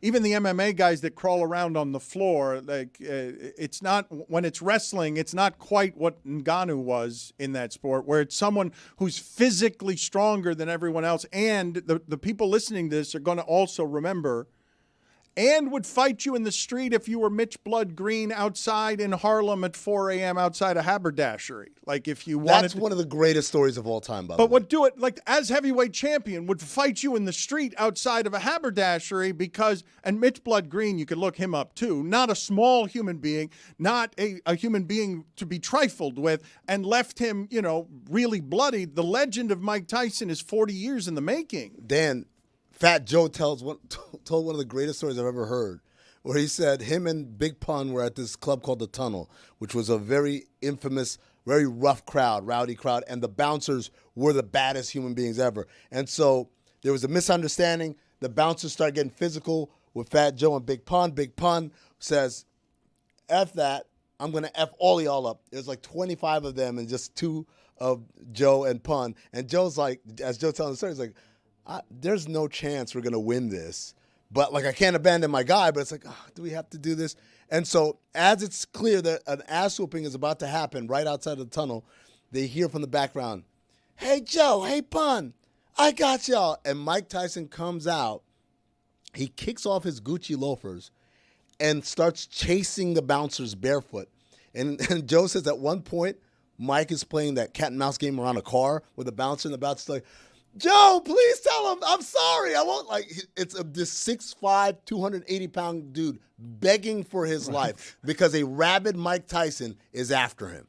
I think that was soon after Tyson had come out of prison. I think it was, or right before he was supposed to go in. This is late 90s because this is after Big Pun has become. Does anyone care about the legend of this? Because half of the people watching this are going to be watching because of Jake Paul, correct? This is what this audience is half is going to be get into the tent because you're like me and Amin and being because I didn't watch the Roy Jones Jr. I thought that was going to make me sad. This one, I find myself interested in it, even though I don't think the merits of it as a boxing match are art in any way. So you're watching it? Yes, because I'm interested. I can already see the awful announcing headline that makes it seem like you're speaking from on high, because you said some things that kind of dismiss this for a circus, but you're right there. No, you're eating at the trough. I want to mock it and enjoy it. I don't want to celebrate it as boxing. I don't mind it as an event that feels like America's going to gather around the television on something, because I think it's going to do monster numbers. I don't think it's going to fail. Dan, even if it fails as an entertainment spectacle, I don't think it's going to fail in terms of drawing viewers, which is what boxing has now become. To me, obviously, it saddens me to see a sport that I really cherished not be able to produce an event like this when heavyweight nights in America used to be the biggest thing in sports when there was a championship fight. To see it distorted to this obviously disappoints me, but not enough to keep me away from the circus tent. I'm a little worried about Mike Tyson's health, honestly, in the fight. I tuned in and I watched Logan Paul box Floyd Mayweather. It was an underwhelming spectacle, but it was a spectacle. I like the circus. Although I was born in a box, boxing has never really been for me. Get it? Because he's up. That was good. No.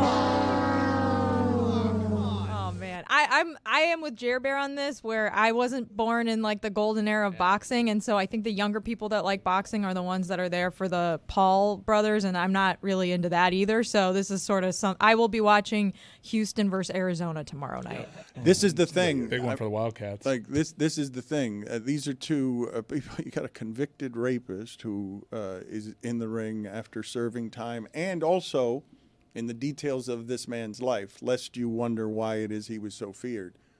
Went to prison and was grateful because it slowed down his life and he wasn't scared of anyone there, and he could just live a more disciplined life that felt safer to him in prison than what was happening outdoors, being the famous heavyweight champion of the world, because he couldn't handle all of that. Was very comfortable in prison. Yeah, you could say that. The legend has it, he's the only person who checked into prison and wasn't like freaking out on their first night. I mean, he kind of made himself home, and everyone's like, "Oh shit!" Man. It's a fairly shocking. It's a fairly think about that. Hey, dude, thing to learn. You're going to spend the next X amount of years sequestered from society. You're going to be on a strict regimen, and you're going to eat this crap that we serve you, and you're not going to have any freedoms. And Michael's like, "Cool." Like that in of itself is terrifying enough. But this is Roy Jones Jr., Dan, talking to the All the Smoke guys about his fight with Mike Tyson. I was worried. I was too. Listen, y'all can't be out there trying to kill each other. What else do he know? That's all he know. What else do he know? If he trying to hit you, like he gonna be trying to kill you. That's all he know. So first time he hit me in the chest, I feel like a horse that keep myself. I ain't think he pushed like this still, you feel me? I think he slowed down. Nah, bro. I ain't slowed down. At 54, he's still that fast? He's still slipping them? You feel me? He's still slipping all my stuff. And I'm right now, because I got to be right just in case he get wrong, and we going to get wrong together. You feel me? I'm thinking, you understand me? He's fast here, and he punched like here. First of all, he's still too strong. He still got all his old tricks, and he much harder to hit than I ever thought he would have been. You understand me? That's what was surprising to me. So you hear Steven Jackson said, "I was worried for you," and Roy Jones Jr. says, "I was worried too." I've never heard him sound that vulnerable, that like I said, he sounded like a regular guy got in a ring with Mike Tyson. If you know the credentials of the person saying that, you understand what Amin is saying. And there are, I'm going to have to concede after earlier arguments, degrees of toughness. But I would ask you again, as we go back to Eagles-Patriots Super Bowl, you think that the Eagles won that Super Bowl because they were tougher after Tom Brady threw for 500 yards in that game? Classic Dan, boiling it down to a singular thing. No, I think it was a contributing factor. But the Patriots lack no toughness, correct? They're also a tough team, but on that day, the Eagles proved to be tougher along the inside. You have to be mentally tough to call the Philly special in that spot. So tough. You guys interested?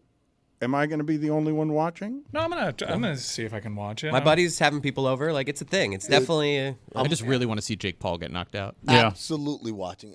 Dan, you could tell me only 3 people were watching this, and I'd be one of those 3 people. But what I'm asking, I'd be the third. And Mike Tyson would be, aren't you that 7-year-old kid that I bumped into? I have so many more Mike Tyson stories. It's crazy. He's the most fascinating athlete of my time. Yeah, you can make that argument. I don't know that you would get a lot of, in terms of just interesting, in everything swirling around him. I saw a documentary, or started to watch a documentary last night on Ted Turner on Max, and I'm like, oh my God, that's got to be interesting. Because I just started. I'm like, this is going to be fascinating because this guy has lived just such an enormous life.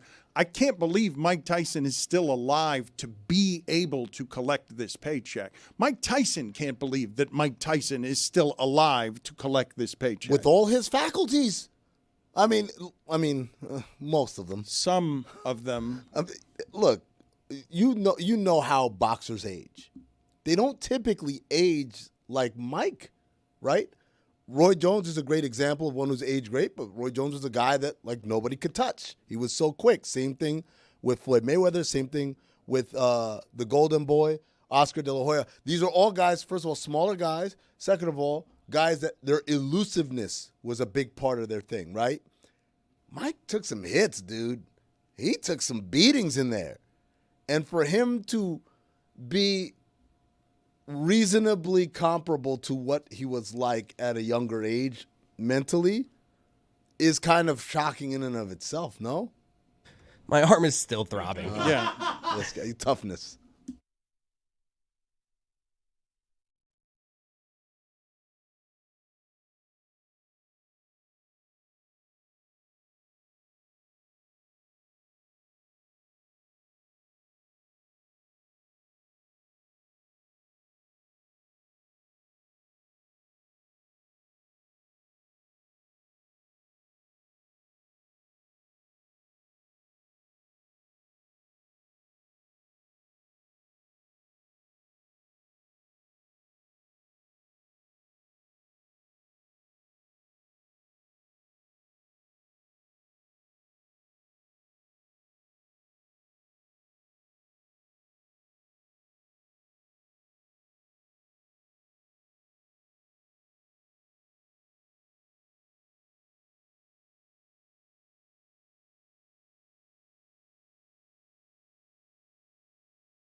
show hangout next week. A week from today, we will be at one of my favorite places on the planet, a Flanagan's.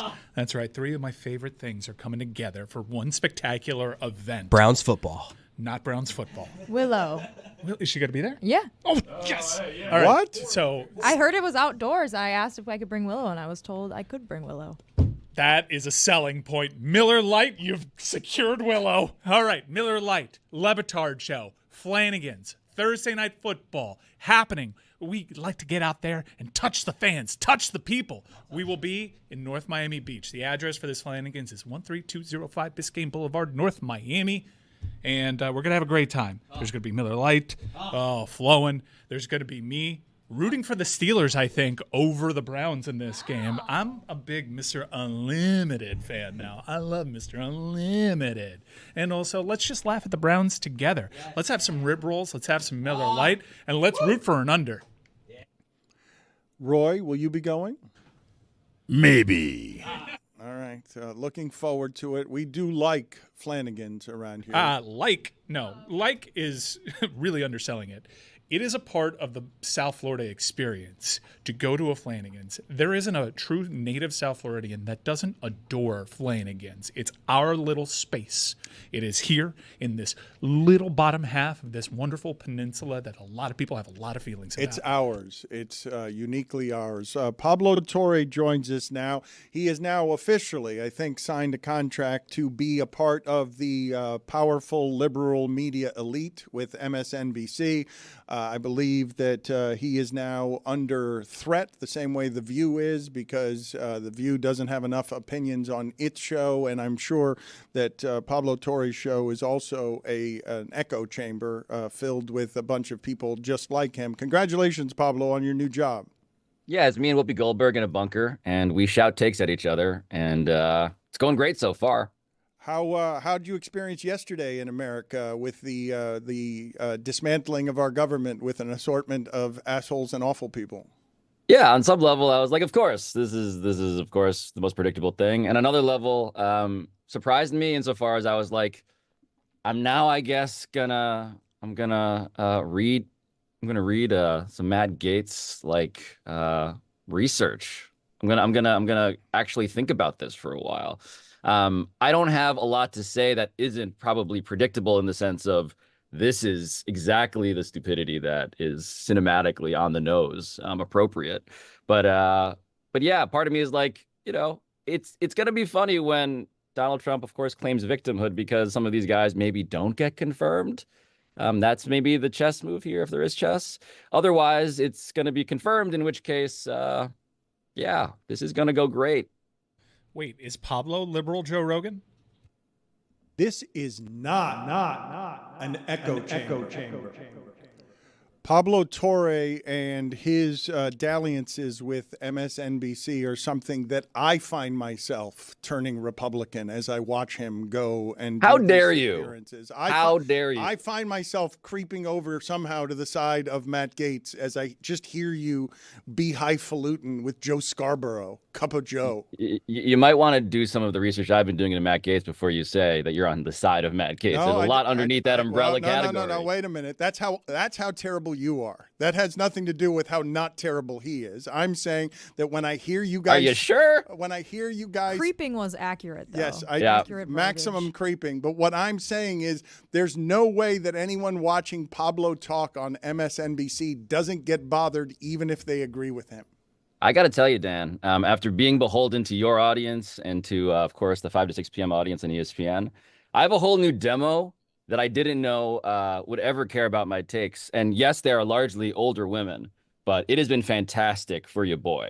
I'm walking around and I'm hearing lots of great feedback that is the opposite, in fact, of what creeping Dan Le Batard has described. Not an echo chamber. Yeah, I'm surprised you're getting a lot of positive feedback. Are you a zaddy now? Are you a liberal zaddy? Look, you asked if I'm liberal Joe Rogan. I am on testosterone replacement therapy. I am, in fact, increasingly convinced that they're aliens.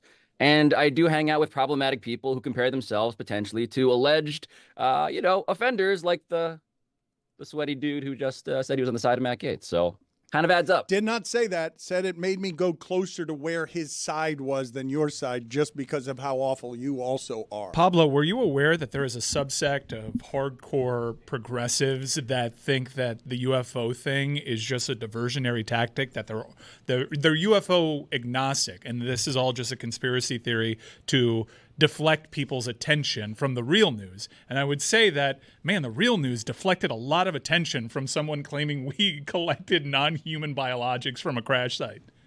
Yeah, in general, I'm like, the deep state we've been warned about. When are they going to show up?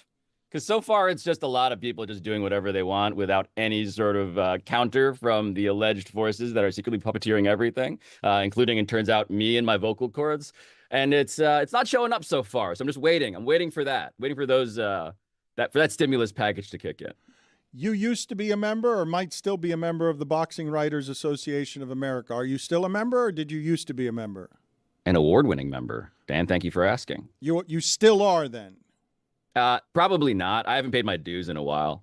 So maybe if they just kept me on accidentally, but yeah, haven't put my membership papers in a long time. The reason that I asked the question is just, what are you to make? Like, what you are somebody who fits right in the prime demo on whatever it is that Jake Paul and Mike Tyson are trying to do tomorrow night, that is spectacle and not really sport. So you are where on this? I loved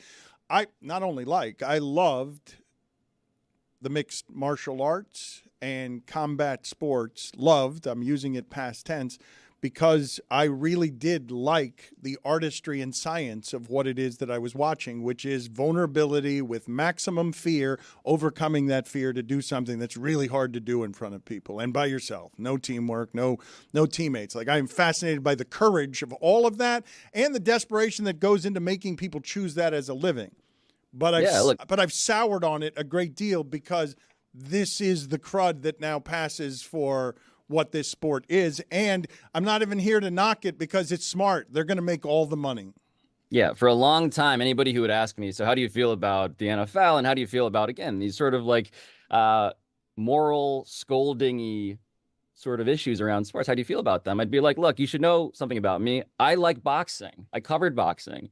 Boxing is consensual concussions. Like, extrapolate from that my actual moral scale. If people are aware of what they're doing and they go into the ring and they want to entertain people and put their humiliation and their health on the line, guess what? I'm super into that.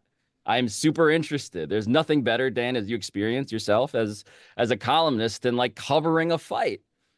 The thing about this, though, is that it reminds me about just how dead my nerve endings are now. And this is the through line from like, what do you think about Matt Gaetz to what do you think about Jake Paul fighting Mike Tyson at age 60 or whatever it is? It's like, I've been on the internet a long time, man. Like, at a certain point, it became very obvious what the game is, to the point where the think piece about the game became less interesting. Of course, it's about humiliation on the line. Of course, it's about attention. Of course, boxing was ahead of all of this, all of us as a society, in terms of like what the game is here, attention being currency, hatred being a lure to more eyeballs. Like, all of that was obvious in boxing. This is, of course, the logical and now kind of boring result. You know, like what enlivens me? Like, Matt Gaetz, Attorney General, kind of sparked something, and then it was back to like, yeah, but again, I kind of expected that. You're numb? You're numb? Yes. It's not weird enough. It's just not weird enough. My tolerance for weird, like a Chris Cody who has been reared on online pornography and really needs something extreme to get even the juices going anymore. That's how I feel about politics and sports and weird boxing events. It's just like not weird enough. Sorry, do better. What were your thoughts on the last 24 hours of Alex Jones? I mean, what Ben Collins is doing at The Onion feels like something that we need. And I say we as just like people who want comedy as a concept to not be monopolized by people who are deeply unfunny and actually very deeply scolding in their attempt to be endangered species, which is to say, Ben Collins in The Onion buying InfoWars at a bankruptcy auction is perfect. It's perfect. And I'm excited for the investment. Again, like real people with money putting those resources into what feels like a joke and yet is also an appropriate commentary, given, again, all the caveats apply about why Alex Jones, of course, is odious and why it's insane that we let him into anything resembling polite spaces in an era where polite spaces are basically non-existent. But I love it. I love the poetry of it. That did actually get me going a bit. It was inspiring, frankly. Like, what a great bit was my number one reaction. I was trying to figure out how to buy it. I just didn't think I could find the funny in the bit. I was trying to think of where it is that we could make an attempt to try and buy that and be funny around it, but it seemed all too dangerous to try to be funny about. I will say, though, odious, I can't do a better word than that. Comedically and accurately, odious is somebody do better than odious. When describing somebody and wanting to most dismiss them, I'm asking the group here to give me a better word. Ratfink? Comedically than odious. Just, well, dickhead. Not just insults. I'm looking more sort of for adjectives, really. Odious. Dipshit. What's an adjective? Dipshitty. Dipshit is a noun. Shit for You brain. guys are using all nouns. Ratfink. Repugnant. You guys, repugnant's pretty Noxious? good. That's a good one for you. I go feckless sometimes. Feckless. Oh, give him the highfalutin sound. That right there is the music. Feckless is Abhorrent. Feckless is too highbrow. How are you pronouncing that? I go abhorrent there. I've got a Abhorrent. I've got the abhorrent is how I do it there. Hard whore. Odious. Odious is pretty damn good, Pablo. I salute you. I can't do better Thank than you. that. I'm thinking, It evokes a smell. There's like a stench. There's an that's implied why, stench but to that's, odious. No, but it doesn't. It's not implied. Odious. You're telling me that something stinks immediately. Like that's. Yeah, I want to barf. Yeah, it makes me want to barf. Barf worthy, not as highfalutin, but means the same thing. Pablo, I'm curious your opinion on this. I've kind of everyone's trying to unpack what happened and how our generation was told we have to leave this place better for our kids, and then our kids ended up voting for Republicans in record numbers, it would appear, and it caught a lot of people by surprise. And then I realized that's how teenage rebellion kind of works. It was the same case with kids that were born during the Reagan administration. They veered more liberal, so maybe this is the yo-yo that'll go back and forth. I do actually think progressives are in a good position now, although they won't ever agree on that given everything that's happened, especially in the last few days.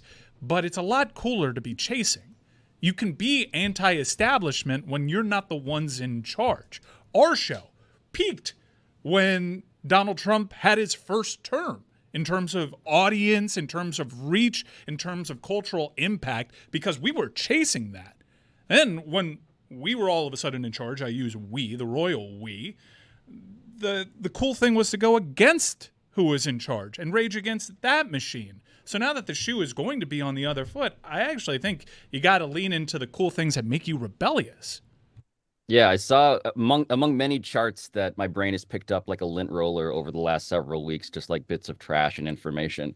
That demographic chart about how Gen X was the strongest generation in terms of favoring Trump was perfect, right? Because, of course, Gen X, rebels, people who are too cool, who are anti the system, end up embodying the very thing that they railed against. And this is, in some ways, Mike, like, yeah, the pendulum, just the pendulum of human political behavior swinging back and forth such that any sort of murder mystery diagnosis of like, who caused this? Who did it?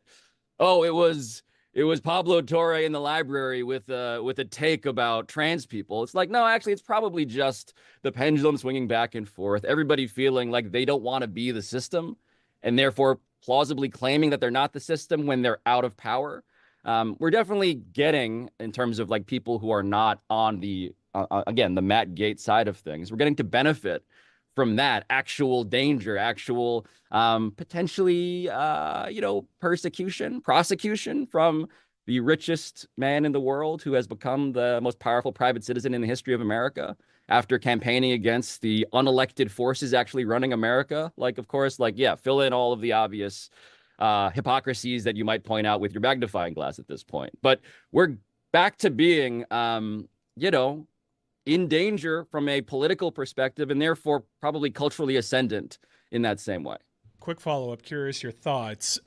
It's been said, and I don't see any hard data that suggests this, so I guess it's been hypothesized that millennials are better at parsing through misinformation on the internet better than any other generation. Not the ones that were born when the internet was fully rocking and a thing, not the ones that were pre-internet. We're the only generation that met it kind of in the middle. We remember life before the internet, and we remember when the internet came along. Why do you think that's being said about our generation, that we're the best at filtering through this? It would stand to reason that it would be the youngest generations that would be better because it's so ever present. Yeah, because you have older friends, parents, bosses, hosts of this very show, in fact, who are constantly asking us, how do you do this thing on your phone? And then we have to realize we don't know either. And so we got to figure that out. Unnecessary. You know, when Dan's AOL email address is asking, is this shark real? Okay. It's like, yeah, we got trained in speaking to both parties here. We are across the aisle of time and politics in that way. Also, Mike, just in terms of my nostalgia, like, I think we're a generation that longs for the sweet, sweet simplicity of a dial-up modem screaming at us.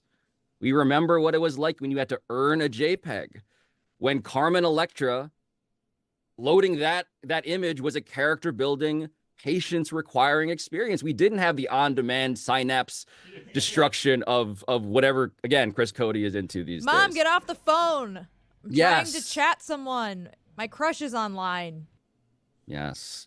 We remember what it meant when a door opened and closed on our buddy list. Who is that? Damn it. Goodbye. Rest in peace, by the way. He just died. Goodbye. He just died. He died Wait, a week wait, ago. wait. The He AOL did? goodbye. You have male voice? He got passed mail. away last Just week. passed away last week, yeah. Tom Hanks? No.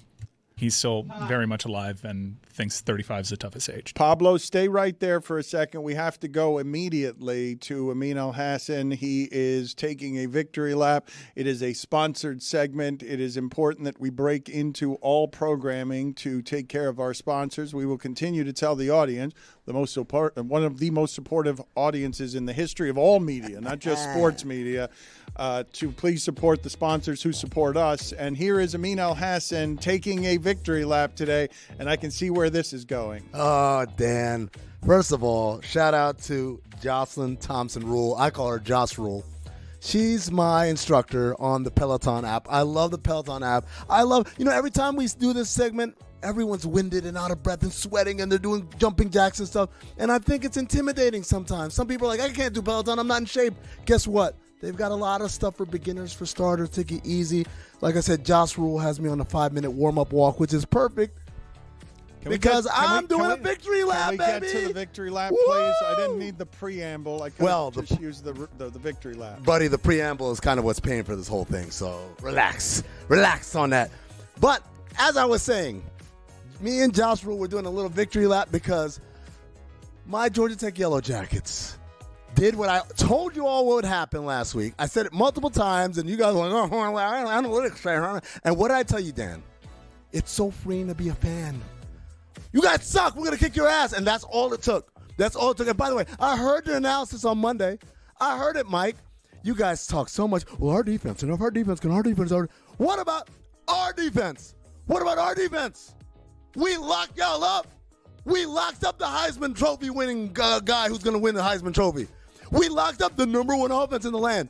You guys did not give our defense enough credit. Forget about how our offense kicked your ass. We knew that was going to happen. You guys suck on the defensive side. But the thing that you're great at, we stopped you there too. You guys said, oh, well, Miami's going to score 38 points every game. But the only question is the other team will score 40. We didn't have to. You know why? Because we put y'all in cuffs.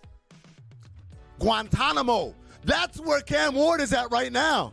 Wondering what went wrong in his life. Really? Yeah. Guantanamo. Yes. He essentially scored 35, and he kept the ball 9 minutes at a time. That was really more about the offensive execution. Look, buddy, you had your opportunities. They gave the dude the ball. Could you make something happen? No, he couldn't. Fair enough. Sorry. This segment is supposed to be you breathless. It's victory. No. It's a victory lap. No one sprints in a victory lap, Dan. And like I said, the Peloton app is great because it has stuff for beginners. You don't have to be killing yourself on the first day. You can ease into it. And that's where I'm at. And by the way, I am out of breath and shiny too. So I don't know. Just because I'm not like Tony doing push-ups and stuff doesn't mean I'm not tired in here. Cardio comes in many different forms. Also, this is not the picture I wanted. This is like the nerds from Comp E rushing the field. I wanted the dude that looked like the Red Rifle taking a selfie next to Mario Cristobal. That was a great picture. And as soon as I saw you there, I wanted to tell Video, why are you not using that other great picture as opposed to the one you are using? I wanted to say that, and it's funny that you would say that you wanted the other one, which is spectacular, and not that one. Yeah, I mean, I say it because I know sometimes there are things that are wrong with look, the synapses and the pixelation. I don't give a shit. Put that picture up. I don't care if it's stretched and Mario Cristobal looks like he's 400 pounds as opposed to 350. Put it up there. I want to see it because I want to be that kid for a second. I don't miss a whole lot about college, but I do miss rushing the field. Then there it is. There's my boy. Hold on.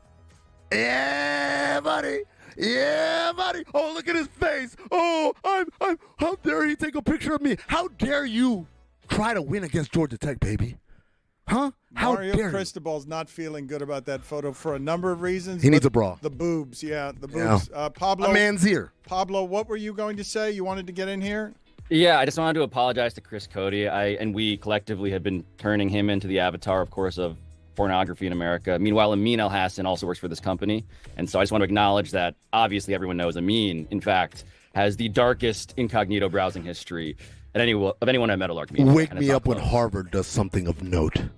Thank you, Amin. We don't need you anymore talking about these things. This victory lap was presented by Peloton. Find your push. Find your power with Peloton. Pablo, before you get out of here, Pablo Torre Finds Out is a rapidly ascending podcast. It is getting more and more popular all the time. What do you have that we should be listening to? Yeah, I think today's episode is our best episode possibly that we've done to date. Guys, I literally just made a Mario Cristobal interview request. Yeah, so like literally. Can we stop? Please stop that. Please stop. It's just. Go ahead, Pablo. You were saying, yes. No, Amin touching the nipple of a photographed Mario Cristobal is what we should be doing for the audio audience. Yes. Yeah. Instead, while I'm over here sending a correspondent to a supermax prison in Texas to investigate what fantasy football is like among death row inmates.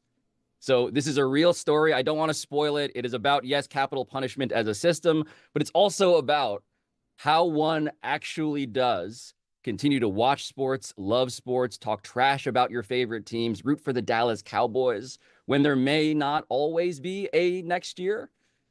So, Dan, I think it's honestly the best thing we've done so far.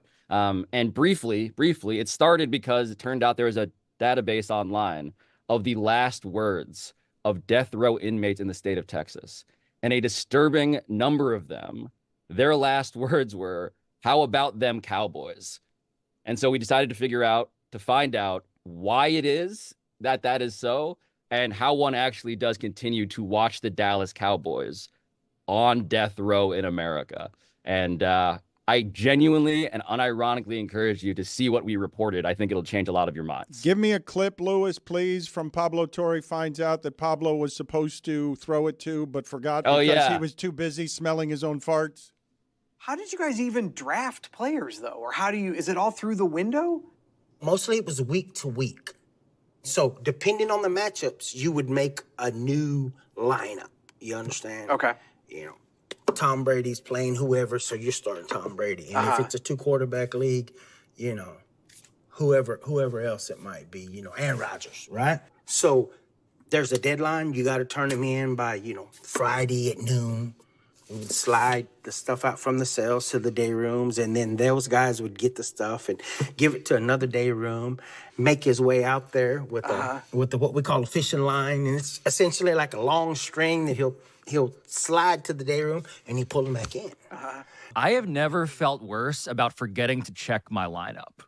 That is what it takes to play fantasy football on death row. Right, and just enjoying this conversation, one fantasy football player to another, and you sort of get lost in that. You forget where you are, and then there's this gut punch.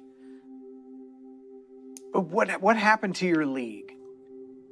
Slowly but surely, the guys that played, they've just been pushed out of existence. They've been executed. They're gone. You know, and that's just a reality of being on death row. That's a reality of being sentenced to death.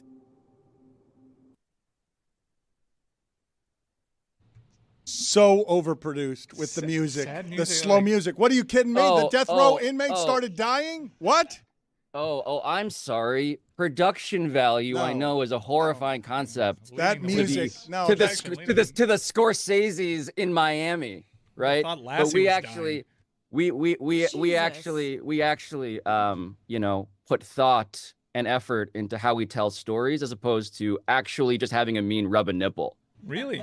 Yeah. Did anyone have the thought like, hey, this might be too sad and it seems like we're celebrating murderers? We are decidedly not the liberal Joe Rogan. Yeah, we're fat shaming Mario and we're making fun of death row inmates. Not liberal Joe I think Rogan. Mario looks great, by the way. I would like to advise and encourage you all, go to freecharlesflores.com, realize why the Innocence Project took on his case, and realize that somewhere at this company, someone who's doing actual work as opposed to sitting at a table and masturbating literally and figuratively. Okay, you were Well, just sad music for an innocent person on a death row. Literally. Yeah, I get that. Okay, it didn't need the music. It was overproduced, and You guys have lost the ability. He was to saying something critique dramatic. I what get it. good He's work on is. death row, and the people around him die. The music doesn't make it any different. It's just, yes, people die on death row. That's kind of why it's called death row. Stop excusing your own production laziness and pretending that that's a decision you guys make. Work smart, not hard. Work smart, not How hard. about work at all? You guys are like, that's too much work in that. Yeah, Jeremy great. produced Good a song that he philosophy. wrote lyrics to 10 minutes into a segment yesterday. He produced a fresh song, The Final Nightgown. You got 10 people that were paying God knows how much to put some syrupy music behind death row. Guy dies on death row. We're trying to make things that people who don't like what is on screen with me, like naturally, this is not their thing, to know that we're actually making some of the best work in sports media. And sometimes that involves a thing called All right, scoring. Get him out of here. Just a little Get him thing out of called here. scoring. Just get you know, just get him out like of we here. score Edward R. Murrow All right, awards. yes, Just, but yes, I don't know what I'm doing. yes, I don't know what award-winning. I'm doing. He's I'm just award-winning winning all the Pablo awards. Torre. That's all I got. But if the end of the story is, well, he killed 17 people, Yeah, yeah. I go like, That's not different the track. story. No, please that is tell me. absolutely Did you, not no, the please, story. Please, did you start C.D. Lamb, guy who killed 17 people? Pablo Torre finds out. You guys sound award-winning Pablo Torre ridiculous. finds out where if you want overproduced music. That's how you produce. That's underproduced right there. It's the final nightgown. You guys are odious.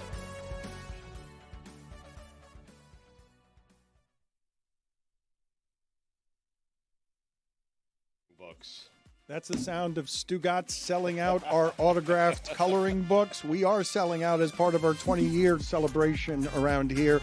We're introducing the Dan Le Batard Show with Stugotz's 20th anniversary jersey. It's a weird choice to enter the Christmas holidays selling a sleeveless garment, but here we are. I mean, 20 years, I have been on fire. The last 20 years have put me in the Hall of Fame. Who would look worse in a tank top, me or you? Okay, it's sleeveless garmentry that we're selling at LeBatardAF.com. It took us 20 years to make it. It looks just as bad on us as you would imagine.